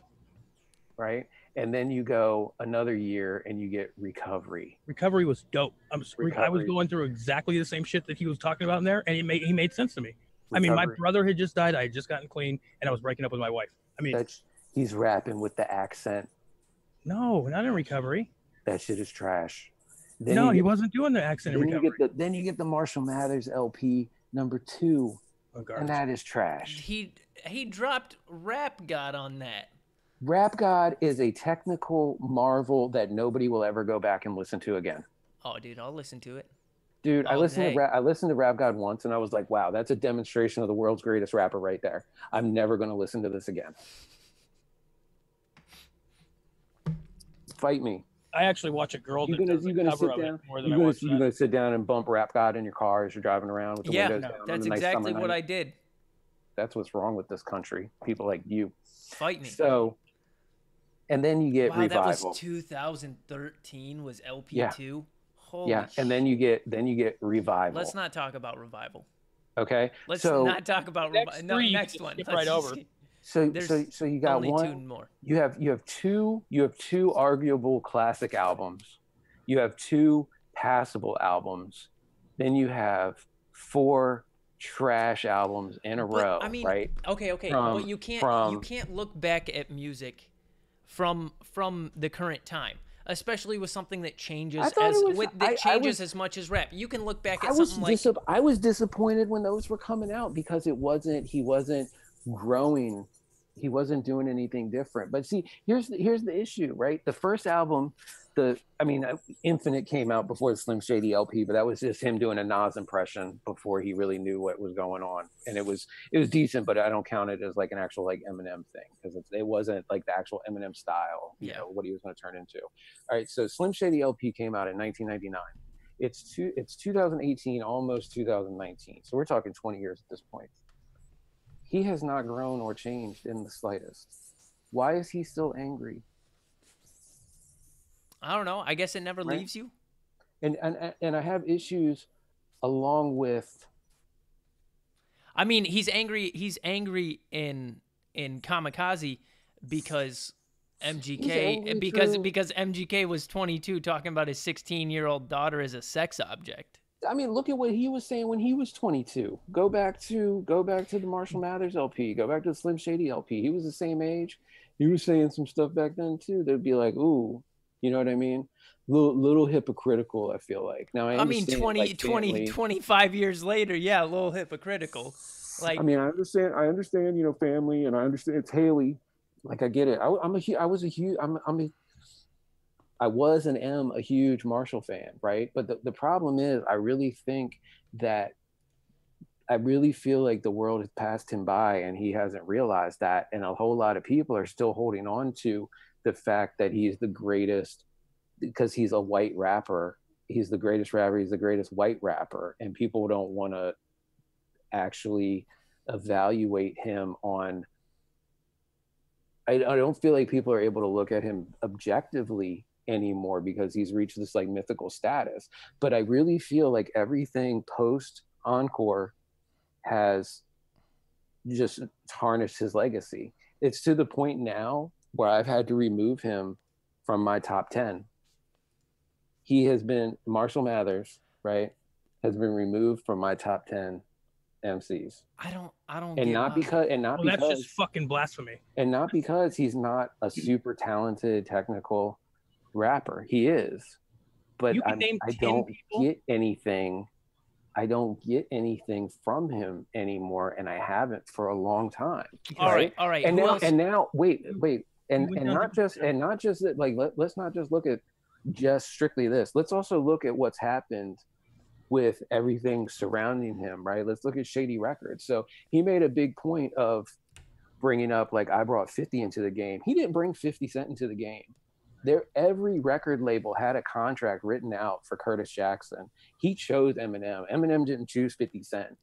50 Cent chose to go with Eminem. Everybody wanted to sign 50 Cent when M signed 50 to Shady Records, right? Now look at everybody that's been signed to Shady Records through the years. Yeah, has anybody ever done good on Shady Records except for 50 Cent? Yeah, I'm not gonna say that Shady's a good producer. No. No, it's not being a producer. It's being that's being an exec. That's his record label. Like what? That's his stable. He gets he's handpicked and controlled everybody that goes onto there, and he hasn't done a thing to help anybody that's ever been on his label. He's never been in. That's Budden's big argument. He doesn't show. He's never been in videos. He doesn't do guest verses except for Slaughterhouse. He doesn't tour with people. He doesn't even tour anymore. Because he's a fucking hermit. I'm just saying, a weirdo. I feel like he's been hiding back in his mansion. I feel like and he doesn't know what's going on anymore. I feel like not touring is like he probably relates touring a lot to his drug use when he overdosed and almost died. His drug use, like that might be why he's not touring. It is why he's not touring. He says, but he hasn't toured for years and years and years. Well, the last time he toured, he almost died with in Michigan. I mean, I know it's. I get it. It's not, you know. And he did tour recovery a little bit when he got that much money. I'm just saying. I feel like he's reached the point to where he's overrated. I feel like people are still keeping him on the pedestal because of what he's done in the far past. Like hey, the far past. We're talking stuff that he's done over 10 years ago. The thing is, he broadened rap, and coming from someone who grew up seeing Slim Shady, and that was my introduction to rap. That's what got me into rap and hip hop. So like if it weren't for Eminem, I don't think I would have ever really related, because Eminem wasn't talking about thugging or going up into the club. He was talking about how shitty his fucking life was at home. And while it didn't really resonate with me, it didn't like push me away, because I've lived a relatively clean life. I drink, I smoke, and like I've experimented with minor drugs, but I never like was selling bricks. I never got into like big ass brawl fights. I got into the occasional fist fight, but I'd never like jump someone on the street. So like regular hip hop, regular rap didn't resonate with me. But when Eminem came in and made it more about, I don't know, I like the art. There's two different categories of rap. There's rap that like is meant to send a message, and then there's rap that's just done for art. Yeah. Mm-hmm. And Eminem's a great artist. He's sending a message isn't his big thing. I feel like he was a great artist. I feel like he still is. Like I said, rap god. Just doing rap as an art, rap god is phenomenal. Yeah, but it's the Twista like conundrum where you're talking about somebody who's like talented, but like if they don't have like a narrative voice that is really even saying anything, like I can acknowledge the fact that somebody can say a lot of words good quickly. Yeah. But it's not interesting to hear somebody that old bitch and moan about his life. But what is interesting about Eminem is that when the lyrics, when you read the lyrics on paper, you see that he has lines that he's dropping 4 lines down that tie a joke, that tie like a whole bit together, a whole like a whole statement together. He's probably one of the best writers in rap, but that's not what we're talking about. I'm not an angry rapper. Yeah, I'm not neglecting that he is not one of the most technically proficient people that has ever put pen to paper and picked up a microphone. Okay. Yeah, and arguably a good poet too. Yeah, but like my issue is that he has stagnated as an artist and has for a long time, and people haven't really been willing to accept that fact. And every time he releases a project, it's immediately like, oh, M is the GOAT, M is the greatest of all time. And it goes back to what MGK said, like, dude, MGK even said, he's like, we get it, you're in everybody's top 10 list, everybody says you're the GOAT, like it's cool, but like why are you still doing the same stuff? And like why is he angry at what the kids are doing nowadays? Let the kids do. I don't know. I feel like live. I don't like it, but I'm not going to sit here and bash on. Do you think Jimi Hendrix doesn't turn in his grave whenever someone buys a Nickelback album? No, Jimi Hendrix didn't care. Only when they like that. Look at a photograph, though. Like, but it's that thing where like if you helped, because Eminem definitely helped establish rap as like a major thing in the United States. He definitely brought it mainstream. But, which I mean, we should probably get it. We should probably unwrap that a little bit. And that's another. It took a white dude getting into the game to actually make it mainstream. We should probably unwrap that in a later show. But okay, but you're talking about mainstream, like people like fucking Jay-Z in the '90s didn't exist. Rap was always there's a difference though with Eminem that a lot of people forget to acknowledge. Back when Eminem was first coming out, like Slim Shady LP, Marshall Mathers LP, you could hear Eminem songs on like the alternative rock stations. Like they would play his songs. They would play his songs on like traditional white music stations as well as like urban stations. And he said that though. Jay-Z wasn't getting played on, you know, in DC. It was WHFS was like the alternative rock station. You would hear My Name Is, and you would hear you know, stuff off the Marshall Mathers album on that, but you would never hear. Speaking of Jay-Z, have you listened to Ether lately? What is Ether was Nas? Yeah, but it was about Jay-Z. Like Jay-Z just brought it up for me. Yeah. I don't think it aged well. No, it didn't. No, like I listened to it today and I went, why did this become a fucking verb? It was the most vicious diss track that had ever been released up until Jay-Z released Super Ugly like 2 days later. Well, I mean, it went hard. Yeah. Ether went hard at the time. And super ugly, like that crossed super the line. ugly. Yeah, it crossed the line and turned a lot of people off of Jay-Z. Well, and it didn't get a lot of play because of how far it went. Like that didn't get radio play the way that Ether got radio play. What year was that? Bigger exposure. That was 98. No, that was after that. Hit 'em up wasn't more vicious. That was in the early 2000s. Because the takeover came out in 2001, and that had. Or the Blueprint came out in 2001, and that had Takeover on it. What about Hit 'em Up? Hit 'em Up was pretty. Hit 'em Up was like 90. Well, I mean, because 94. Yeah, because Tupac died in 96. Right, might have been 95 actually. Yeah, 95, and Biggie died in 96. Oh. No. Tupac died in 96. Hit 'em Up might have been in 95. It was right before he died. Yeah. That was pretty vicious. 2002 was super ugly. Yeah, because the Blueprint came, because the whole thing that started it was the song The Takeover on the Blueprint, where Jay dissed Nas and Mobb Deep, and that came out. I read through that whole beef because I wasn't even into rap at the time, because like I said, Eminem got me into rap, and that was really probably the Eminem show. They got me into it, or the Marshall Mathers LP. It wasn't the Slim Shady LP. But I credit Marshall with that for opening up and bringing a whole lot of, and we have a lot of good artists that came in because of I mean, a lot of these artists that he's dissing, a lot of these mumble rappers and stuff are probably huge Eminem fans, and he's probably part of the reason that they even realized that they could do music, because you didn't have to look and act like everybody else. But I just don't think Marshall's aged well. There's something to be said for knowing when to walk away and being forced out and being pushed out and becoming irrelevant, which is what I feel like he's in danger of doing, or what he already is doing. No one says that when Jay-Z drops an album, and Jay-Z's because Jay-Z's music is still enjoyable to listen to, and Jay-Z's actually doing something. Jay-Z has beats. That's all it is. The story Jay-Z has beats.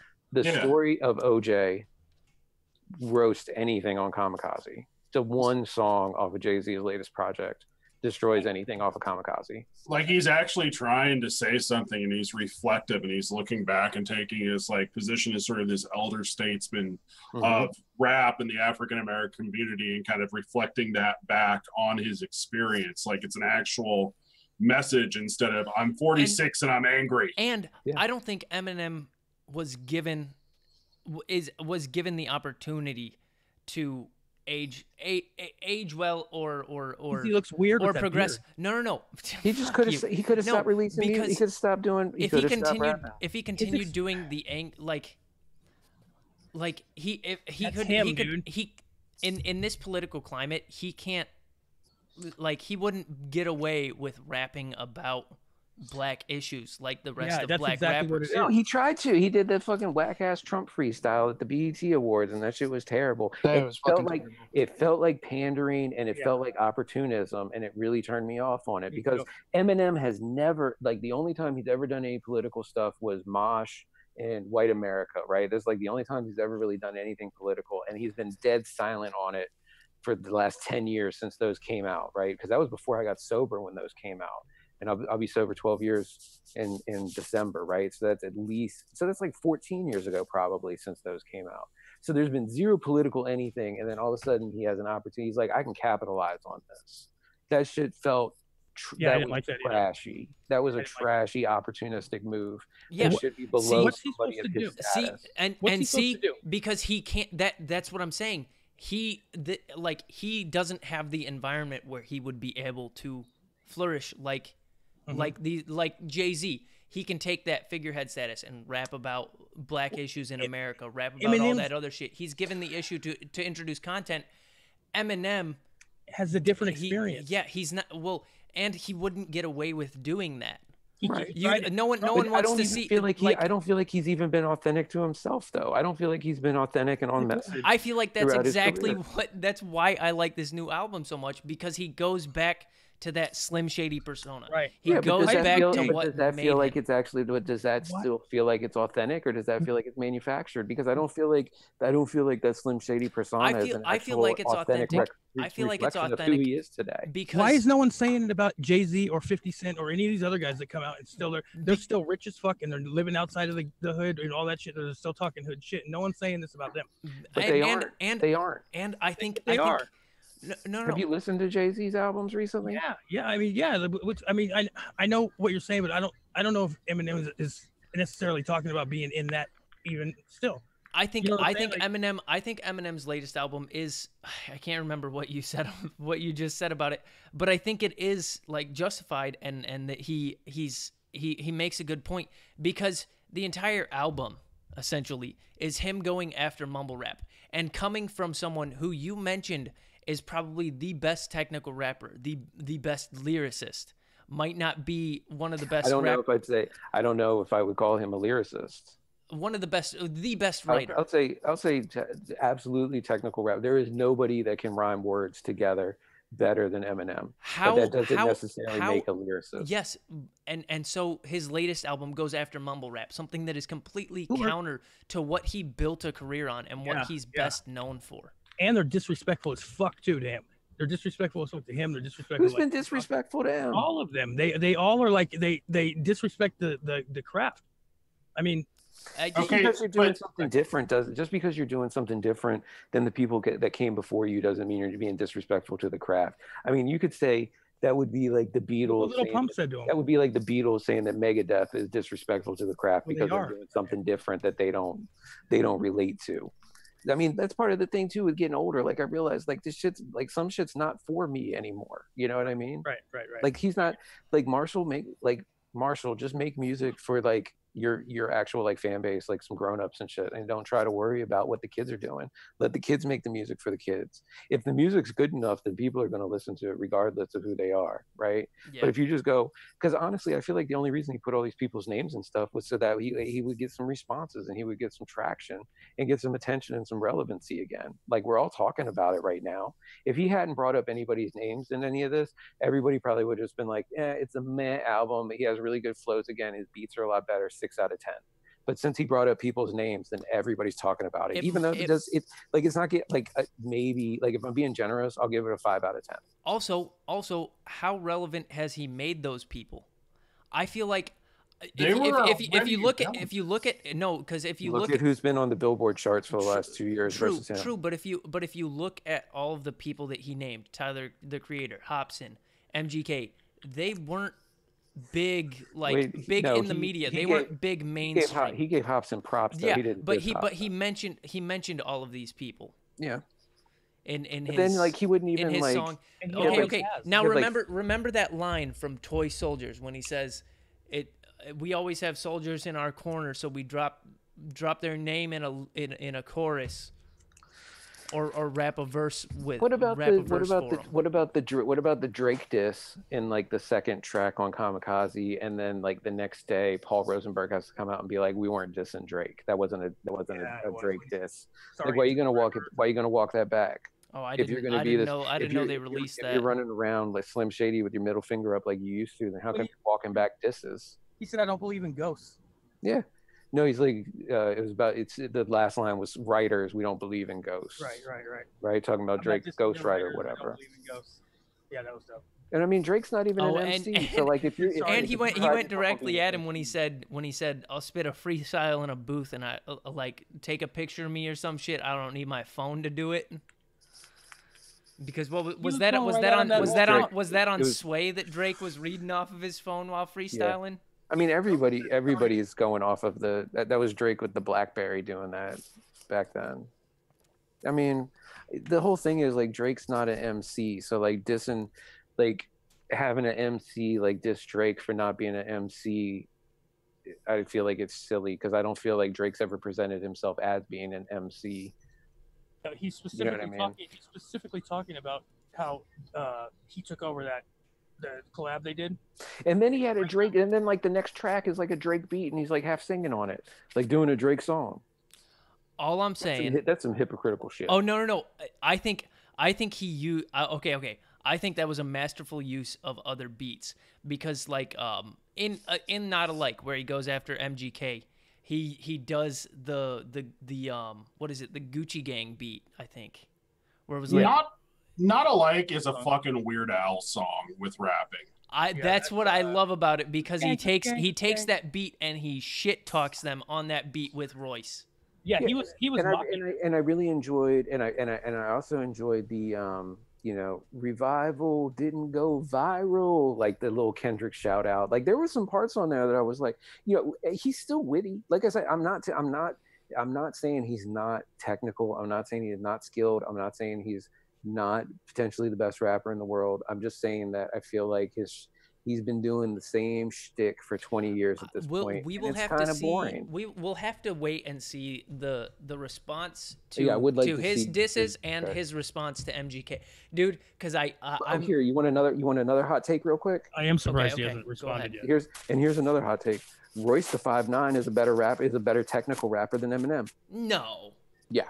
No. Yeah. Fight me. I wouldn't. You got to go through Royce's discography. Go and listen to the bar exam tapes and tell me that I think Royce could rap circles around Eminem as far as just like straight like flow on a beat, like putting some crazy shit together. Well, that's but Eminem's flow on the beat isn't what makes him so great technically. It's that he knows the right time to stop going with the beat and just drop it and then switch back up to the beat. I think so you mean going double time, which other rappers do on a regular basis? No, not even double time. He'll drop the beat entirely and just rattle shit off and then switch back to the beat. And I don't know, it sort of stops you and makes you go, whoa. His delivery was never his thing though. You know what I mean? Like Tupac, like his delivery is his thing. Like that's all he's. I just like stirring shit up. And okay, you can't really compare Eminem and Tupac because Eminem they're different. That's what I'm saying. Tupac had deliberate lyrics. Tupac had content that he would. Tupac was also a black son of black activists that were targets of the FBI. Like you can't compare them once again because like Tupac was quote unquote allowed to rap about that. But Eminem was always rapping about his own shit too, though. Yeah, he rapped about his own shit, but I feel like Tupac was just true to himself and who he was. But how much content is there in the angry white guy shit? There isn't that much content. But Eminem, same fucking shtick for 20 years. But he was forced to stay in that lane. But you still he still lived that way. That's his history. The way that the political and social climate. Okay. Look at the Trump thing. What if that was a sincere thing? But because he's a white rapper, we look at it and we say, "Wow, that's pandery as fuck." If it was sincere, he would have been bringing this. He hasn't talked about. He talked shit about Bush and Cheney. Yeah, because that shit also affected him. But like he hasn't been talking he wasn't talking about Colin Kaepernick. He wasn't talking about Black Lives Matter. He wasn't talking about black folks getting shot by police. He wasn't talking about institutional racism. He wasn't talking about any of this stuff for the past 10 years, right? Now he has an opportunity where he's like, hey, I can capitalize on this. And that's I didn't like that. That was capitalizing on low-hanging mainly because he's been making pop music for the past 10 years. And that's the thing. Go back to Revival. He's got seven fucking white chicks singing hooks on his tracks. You know what I'm saying? Like, why the fuck is Pink on an Eminem album? and then Jessica Simpson on an Eminem album. I got one more hot take. The only good beat on that album was the one with Bon Iver on it, and he later came out and said that was bullshit, that he called out the creator, you know. And like, how fucking old? How fucking old are you that you're still throwing faggot around? Yeah.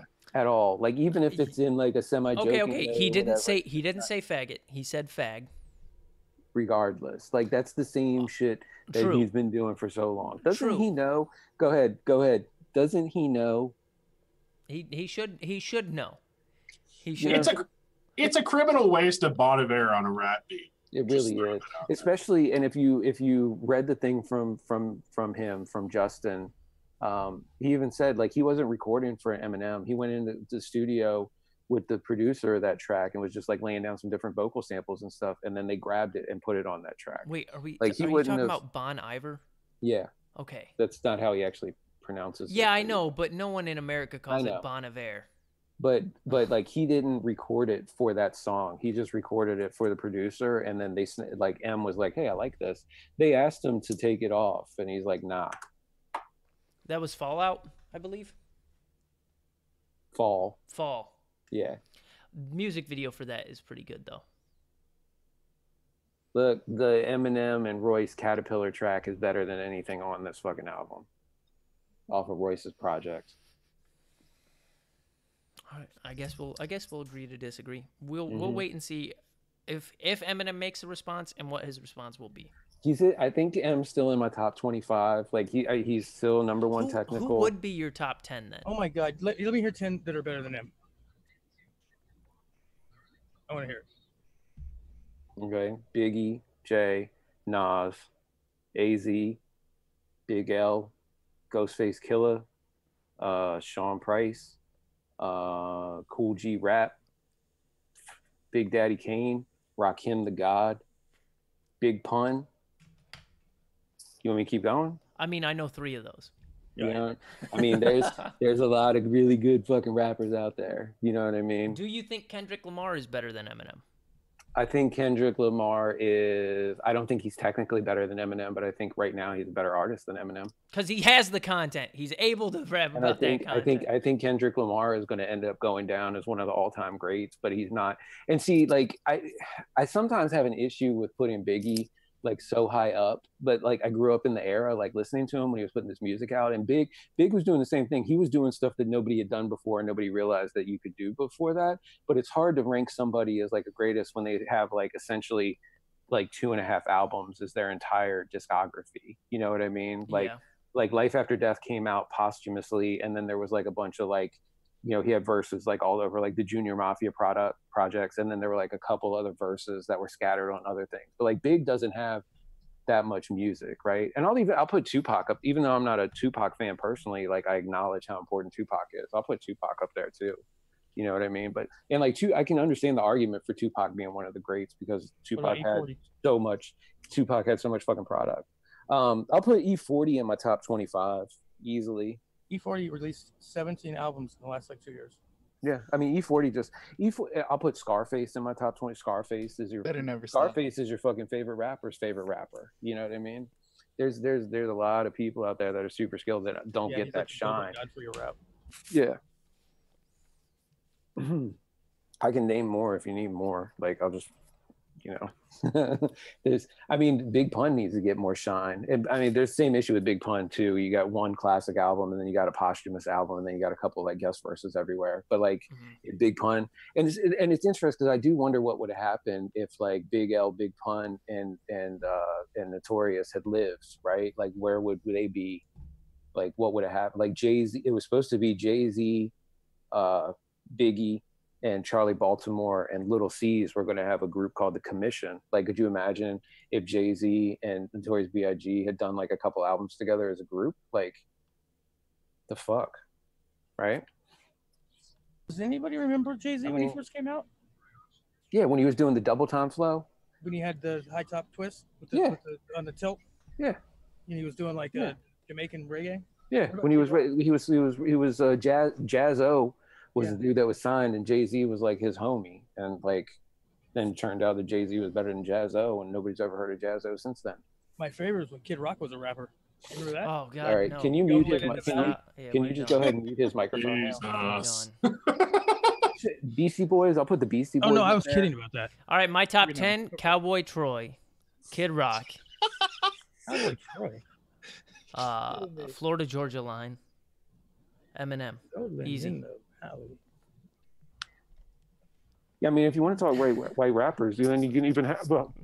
I mean, if you want the dude that was doing the Eminem shit before Eminem was around, you got R.A. the Rugged Man, who nobody knows about, which is a fucking crime that people don't know about R.A. the Rugged Man. And R.A. the Rugged Man is still more entertaining to listen to than Eminem because he doesn't just sit there and bitch about fucking everybody. I hate that you know that. You know R.A. puts down some, like, R.A. still does some ridiculous shit nowadays. Yeah. And he's not angry, and he has more of a right to be angry and bitter than M does, because he never got that for being maybe potentially almost as talented as Eminem. Never had, and I mean, it was all like self-sabotage and everything early in his career, but like he never had the opportunity, and he's not bitter, and he's still out there making music and having fun and doing tours and shit. You know what I mean? Like, I mean, it's like, to a certain extent, like once you get to a certain point, like being happy is a choice. Like Eminem has a choice to be happy, and he decides not to be happy, right? He's not, like, I understand he grew up rough, he's had a lot of fucked up shit going on, whatever, but like he's not that dude anymore. He chooses to be that dude nowadays. I mean, he got sober, but he's still carrying around all that miserable fucking baggage with him. Yeah, it's sad. I hate to see he's essentially a dry drunk, man. That's what it looks like. Yes, it most certainly is. Let's see, Snoop. You know what? Snoop is a decent rapper, but he's another one where, like, the good thing about Snoop is, like, I think he finally realized that people just enjoy him as a person more, and like he doesn't really rap that much. You know what I mean? Yeah, like people true. just. That's I true. mean, like the fucking show, him and Martha Stewart, that show that they have, that's like the greatest thing ever, and it's completely ridiculous because if you go back to when Snoop first came in the industry, like he was like picketed and boycotted and held up as an example of like everything that was wrong with like American music. He was on he had a fucking murder trial. Like when Doggy Style came out, he was on trial for murder, and like murder was like fucking people's grandmothers know who's there. Like, oh, I love that Snoop Dogg cooking with Martha Stewart. You know what I mean? It's just like crazy. Yeah, him and Pac did America's Most Wanted. Mm-hmm. Yeah. All M did was sit back with his pack of zigzags and the weed. Gave him the shit needed to be. Dude, like I said, I went through. I was driving. You know, I was driving. I have a nice like 2-hour drive. Like the weather was nice. Had the windows down. Had the music up loud. Had the Marshall Mathers, and I put that fucking song on The Way I Am, and I turned that shit up to like 30. Like it was banging, and I still knew like every word. I'm rapping along with it. Like I'm not saying that Eminem is not a fan. It does not have, you know, bizarre shit that works. Yeah, like Eminem was doing some ridiculous shit. It's just the fact like he has stagnated and lost his relevance, and he's not willing to accept that, and he's angry and bitter, and he doesn't make good music anymore. I think you're gonna get proven wrong. I'm just hoping that he actually, because Joe Budden was like, yo, you got to do better than this fucking bullshit, and also to like to throw scared.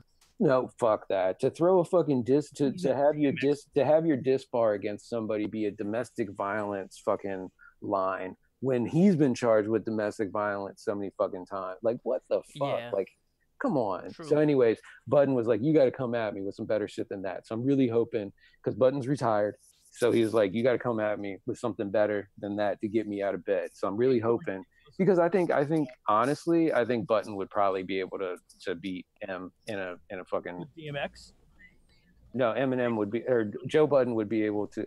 If Joe Budden and Eminem beef, Joe Budden is going to win. How is it going to win when Budden's big argument was that Eminem didn't help him? So if he needed Eminem's help, that means that Eminem's better than him. Because if it wasn't, he'd be able to help himself. But that's because they signed to Slaughterhouse. Slaughterhouse signed to Shady as a group, expecting that they were going to get a certain level. And once he saw that that wasn't going to happen, and they were actively doing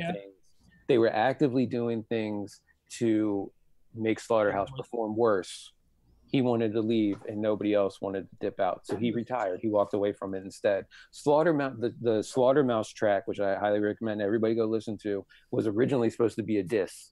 And Royce talked him out of doing it as a diss, and he turned it into like the kind of like dedication thing that it was. So I mean, that track right there like is fucking brilliant. I'm just saying, I hope, because I would really like to see that, especially because this is the second time that Joe Budden would have been in a beef with like the owner of the label that he was signed to, because he beefed with, when he was signed to Def Jam, he beefed with him and Jay-Z got into it really good. Because he's not as good as he thinks he is. He's a fucking DMX bootleg, and he what thinks the fuck are you talking about? Dude, he sounds exactly like DMX. Like I don't think he even does a. He even I've listened to Budden extensively, and I never got past the fact that you listen to Mood Music. You listen to Mood Music 2, Mood Music 3. Yeah, I was never a fan of him, but my best friend was a huge fan of him, and he had him on non-fucking stop. And he just sounds. I mean, he was even doing like the same like. If you really want to talk about like how you were talking about like going through recovery and like getting sober and stuff, then you need to listen to Joe Budden, because he has like mixtapes that are entirely dedicated to when he got sober back like in the late 90s, early 2000s. I don't mind it, but he's not as good as he thinks he is. Like talking real shit, like talking some real shit. Yeah. I mean, I don't know. I just related to Eminem at the time that the things were out. You know what I mean? Like every time he released something, that's related to Eminem because he looks like you, because he's a white dude that's rapping like this. But he also went through the same shit that I went through. Like, you know what I mean? Like I grew up in an all black neighborhood, but I wasn't doing this shit that they're talking about doing. I was the white kid in their neighborhood that was, you know, exactly like what he was talking about, what he talks about. I didn't act like that, but you know. And even when you know, with being married and getting divorced and the drug shit and all of it, his fucking with what's his face dying, Proof dying. It was like it was the exact same shit at the exact same time. You know, like exactly that time. So it stuck with me. I mean, I didn't know about 3 a.m. in the morning or any of that bullshit. That's why I hate that song. But I'm looking at the chat and I'm like, I understand a lot of people are like, oh, Joe Budden, just the one, pump it up or whatever. But the thing is, he had a lot of stuff that was released not on the label because he had an issue with his Def Jam contract and wasn't able to do it. So you got to go and find the mixtape stuff and the stuff that released on like E1 Entertainment versus just that regular album that came out, because it's a completely different sound. Because once again, that was being shaped by a label versus him being able to do what he wanted to do. So I highly recommend everybody listen to Joe Budden. All right, and I'm done. All right. I will listen to some Joe Budden on that recommendation. So I'll give you some links. Okay.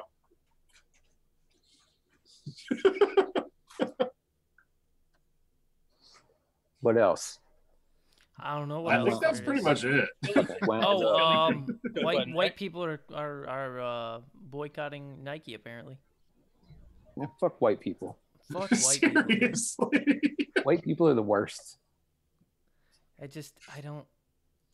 You got fucking people in the Kavanaugh confirmation hearing apparently giving the white power sign that isn't a real white power sign. It's just trolling a white power sign, which is somehow not the same thing. Are you a fucking communist? I'm just, yeah, no. I'm one of those fucking social justice warriors. He's raiding on war. He's in a raid on. Wow. No, I mean, like I don't even know where to start with that whole thing. Like this entire thing is proof that if you're ironically racist long enough, you loop back around to actually being racist. Like that's the way it works. My biggest thing with like when the whole Kaepernick thing went down was like when all of a sudden the new like talking point was like, well, he was raised by white people. Like his parents are white, so he doesn't even really know. That doesn't change how you look, how people perceive you. Well, I mean, my whole issue with that, like, okay, wait, so your argument is he was raised by white people, so he doesn't know like what this actual struggle, he's protesting for. I'm like, you do understand that you just proved white privilege with your statement right there, right? Like you do understand that you just explained what white privilege is, but you still deny that white privilege is a thing, right? And I'm not even going to get into like that whole nonsense, but just the fact that it's like it's so hard for people to actually like step back and like rationally examine a situation if they don't agree with like their preconceived notions of how things are. Like, just because you don't see something and you don't experience something does not mean that that thing does not exist, right? And I feel like a lot of people aren't willing to accept that. Yeah.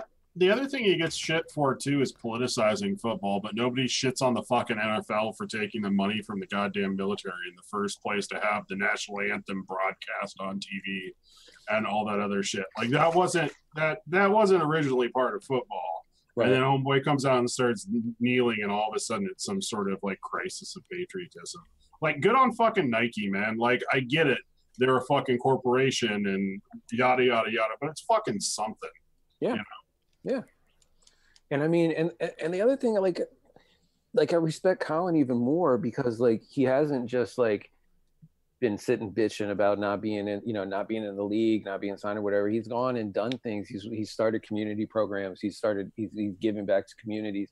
He's putting work in. Like he's actually he's not somebody that just talked about something and like brought something to people's attention. He decided to actually go and make an effort and take his time and money and do what he felt like he could to try to correct the situation. You know what I mean? To try to make things better, which is more than all the people that are sitting here like being negative about him. Like, I doubt that they're doing anything to improve the situation and the communities around them. His current court case too, they refuse to throw it out. So there's got to be at least something of an argument there. Because they were trying to throw out his current court case of collusion against him from the NFL, and that was denied because they think there's enough evidence there to at least have an argument. I mean, I don't really even have an issue with him not being. I can't say that he was blackballed strictly. You know what? We need an NFL owner that's like the equivalent of like Mark Cuban, who just gives zero fucks, because he would have signed him already just to sign him. You know what I'm saying? But all the NFL owners are like, a bunch of stodgy old white guys that don't want anything to do with it. You know what I mean? But like, I mean, the issue is he also had a terrible fucking season. So yeah. Yeah, so like they also did that to the owner of the Sixers too. It is. He did have a terrible season, but it is a little bit weird to me sometimes, just because it's like, all right, I root for a team that has no backup quarterback. I would love to have him as a backup quarterback. Right. Or like the fucking Browns picked up RG3 like after his knee was blown out at the Redskins, and like they didn't pick up fucking Colin Kaepernick instead. Yeah, like, no, there's like, I can think of at least like 14 spots where he at least that would have made the Browns relevant, you know. The fucking deep bench of super mediocre white dude, like 35-year-old quarterbacks that back up every single team in the league. Like Colin Kaepernick would be a better choice than most of those people, even accepting the fact that he didn't have a great season his last season. Mm-hmm. But that's because Chip Kelly's a fucking psychopath. So fucking testing his bodily fluids for communist infiltration and shit. I just don't remember all these Kaepernick fans before this, because I was a Niner fan, and I remember people hating on Kaepernick. Oh no, I was fucking hating on Kaepernick because I'm a Seahawks fan, so I came by it organically. Thank you. No, it's one of those things where like I think he's starter quality now. I just don't like him because he's black. I don't like no, for like honest, like dude, no, it's one of those things where it was always a quarterback controversy before any other types of controversies, just because he is like, okay, so what, there's 32 teams, he would always be like quarterback number 34. He's definitely on that like bubble that he could probably start for some teams, but he's definitely better than pretty much every backup. But like fucking Tom Savage had a job last year and fucking Kaepernick didn't. So fucking Trevor Siemian. I'm just saying. We have Matt Castle as our backup. Seriously, Matt Castle is fucking 69 years old. But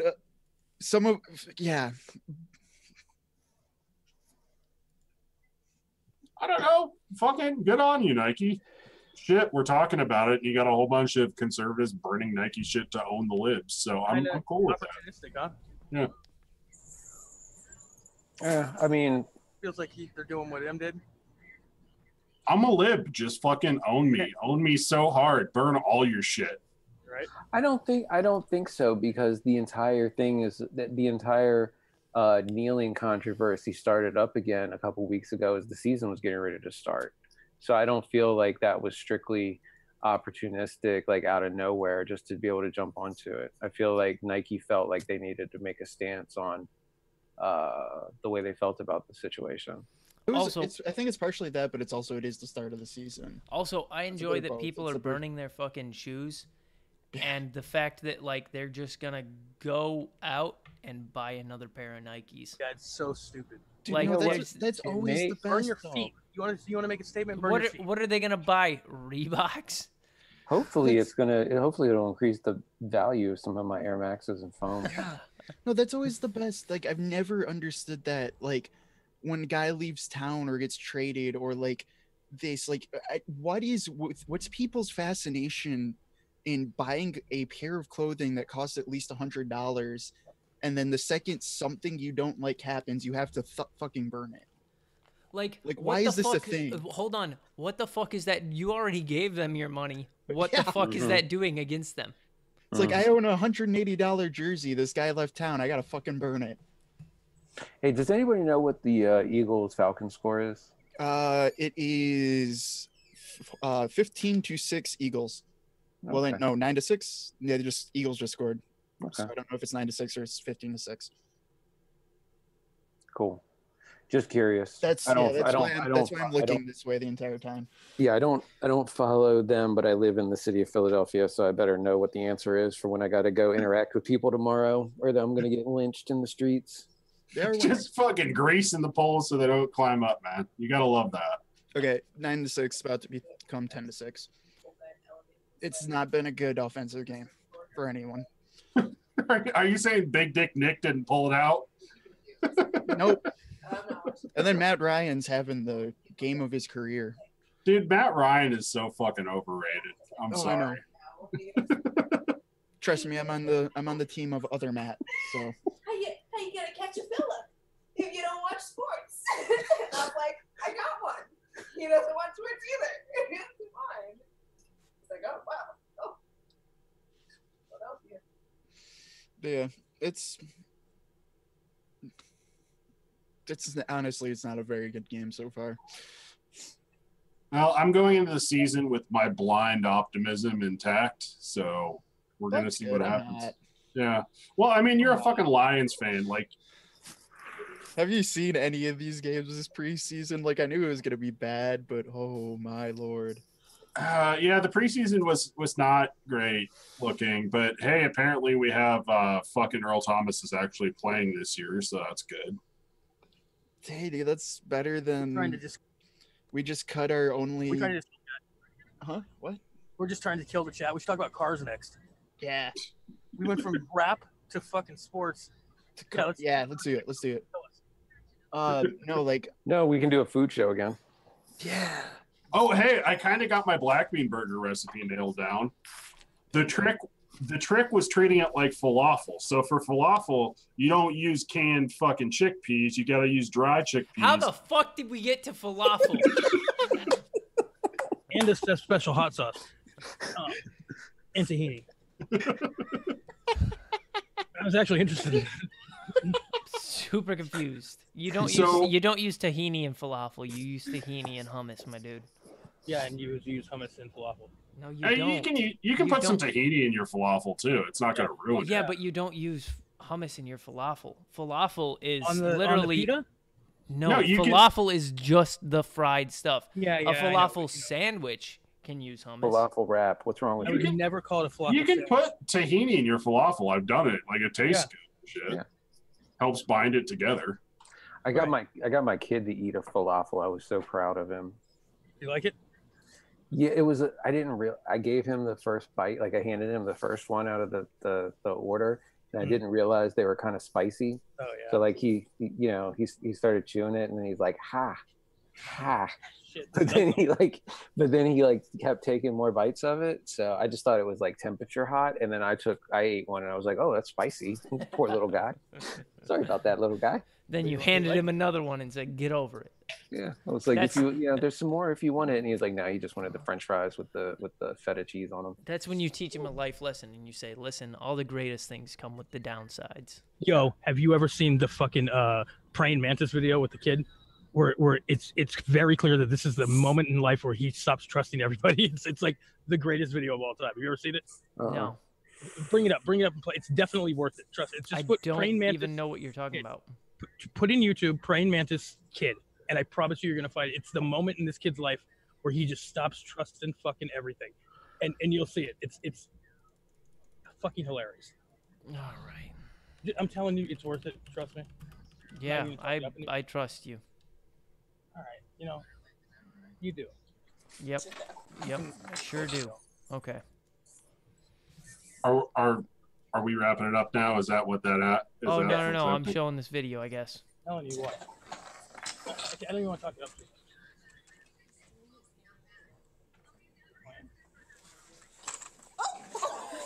It's okay. Look. Oh my god.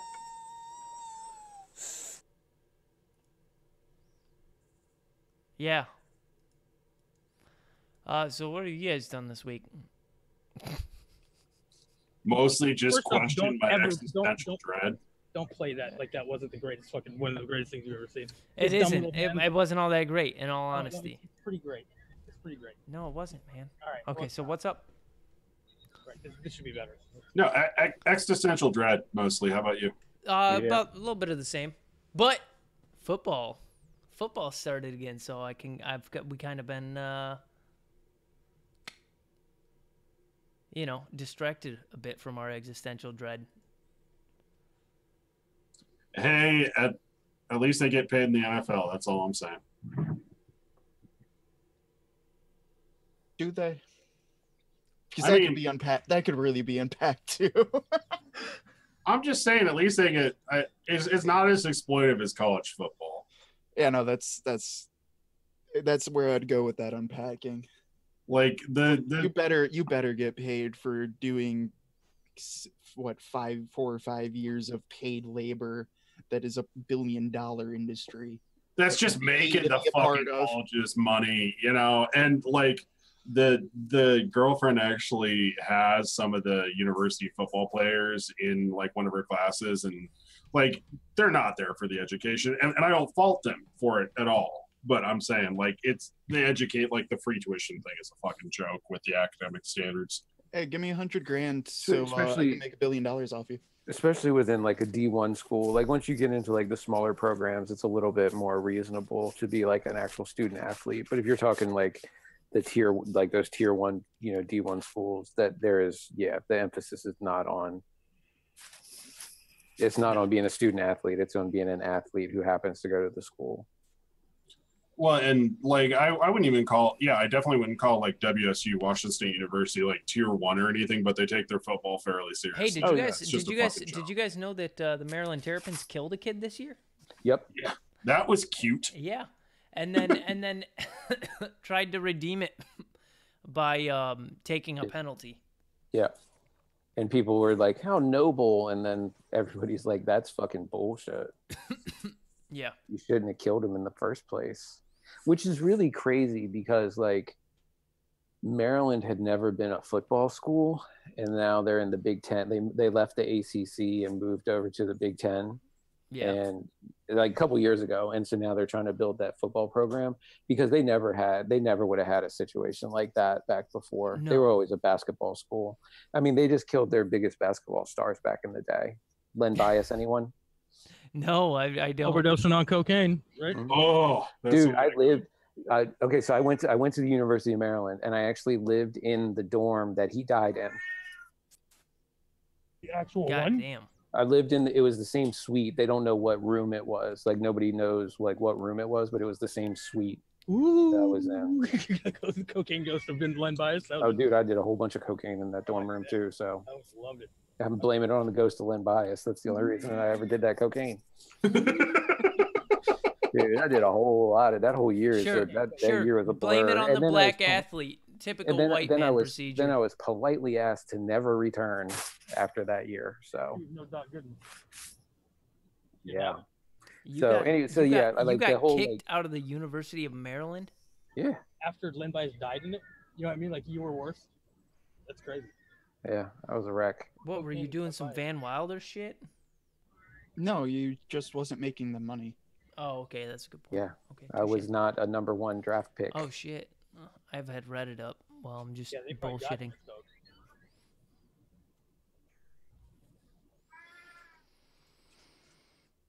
I don't know, but yeah, I was gonna. There's definitely ways you could totally unpack that because almost every other major sport has actual feeder leagues that are paid professionals. And like nobody gets rich playing fucking minor league ball, but it beats the fuck out of working on the fuck out of working whatever the collegiate system is. Yeah, well, football and basketball are the two, and then everything else has, the NHL, the MLB, the soccer league. Yeah. Maybe college should be treated as like a minor league when it comes to football. I mean, it is. No, I mean like with pay and shit. With pay, no, I know. Like that's my point is they should be paid just because that is the minor league, like that is the feeder league. It's just not affiliated. Right. I mean, especially since the NBA passed the rule saying that you can't go directly from high school anymore. You have to go to college if you want to be able to go to the NBA. Or is there like an age thing? Like, could you go from high school and like play overseas, play like in Turkey or whatever, and then after a couple years be able to come back and go to the NBA? Do you have to go to college? Like, could you like take 10 years off and say come back and be like some? They changed that when LeBron went from high school, didn't they? LeBron was the last year that was able to. After that year, you weren't allowed to draft directly out of high school. But like, could like a Turkey because like Turkey has like a big, and China has like a huge like basketball thing now with like top like quality teams or whatever. So like, could they come over and draft some? Like get some high school kids, Canada and then has kids like go play there for like 2 years and then come back. I think they can do that now. I think that was one of the rules changes is you can play in one of the foreign leagues for like a year or whatever. That's just such a risk though to pick a kid straight out of high, because for every LeBron and every Kobe, there's 10 others that got drafted directly out of high school that flamed out immediately. You know what I mean? So well, I'm just like for football though, like it's even like I'm assuming that even the person who makes it to the pro leagues, like the average career is something like under 3 years. Mm-hmm. When you're talking about with college and pro football, those people play under 100 football games. Yeah. Like, and to not be able to monetize fully half of those is fucked up.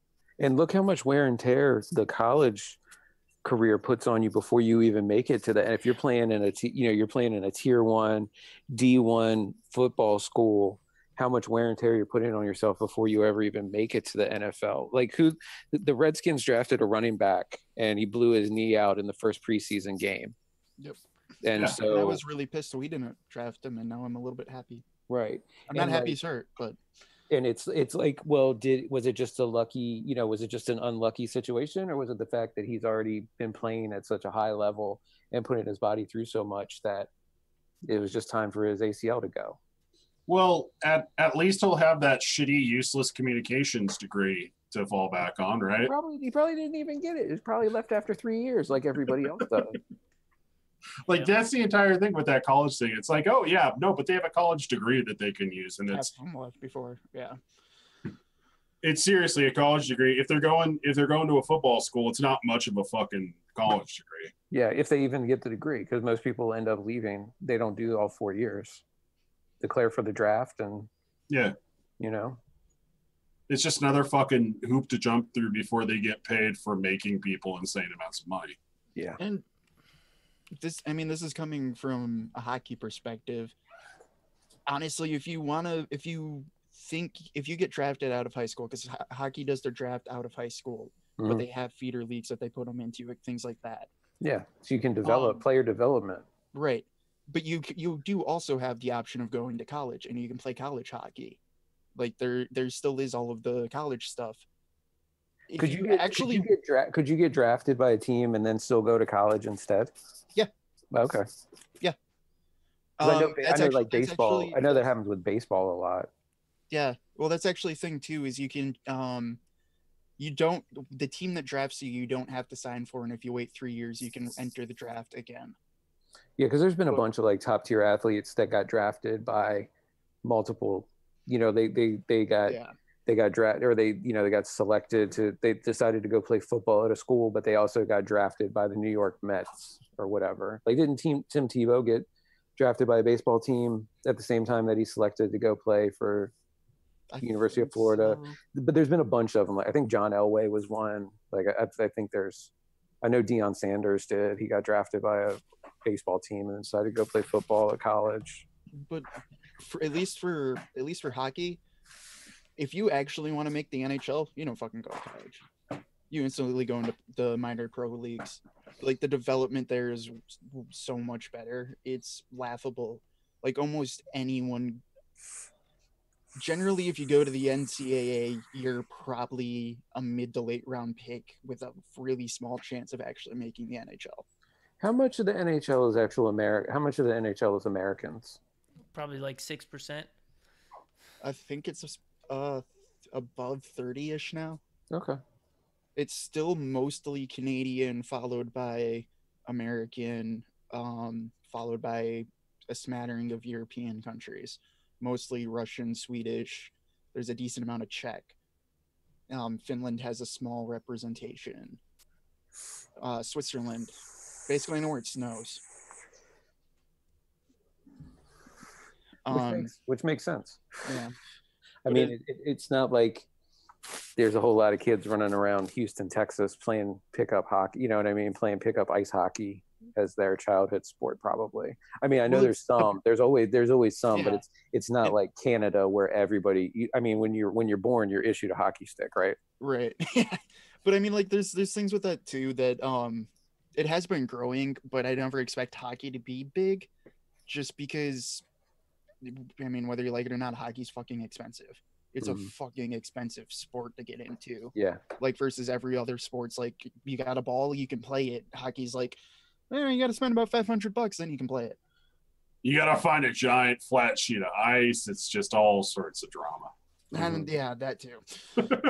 And they always end up having the practices like super early in the morning too, or like super late at night. Like, it always, anytime I knew somebody that played hockey, like in high school or whatever, like it wasn't the same as like, or even like younger than that. Like, people play Pop Warner football and practices like in the afternoon after school, but it seems like it was like the swim team and the hockey guys were like, I gotta be at practice at 5 a.m. It's like, what the fuck is wrong with you? Swim was swim, you get up at 4, you go to practice from 5 to 7, about 7:10 you get out, then you go to class, and then after school you go back for another 2.5 hours. Yeah. Every day, and then you still practice Saturdays twice and Sundays once, and you just want to die. Yeah. All right.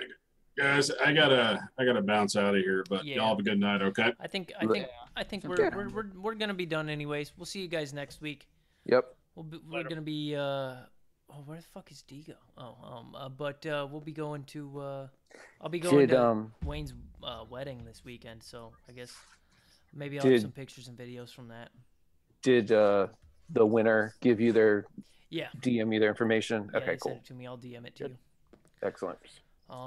Everybody have a great night. We will see you next week, September 13th, I believe it. Wow, we're done before midnight, guys. Hopefully we'll have some Eminem responses to dissect next week. I hope so. I was hoping it'd come out while we were live, but we'll see you guys next week. Have a great night.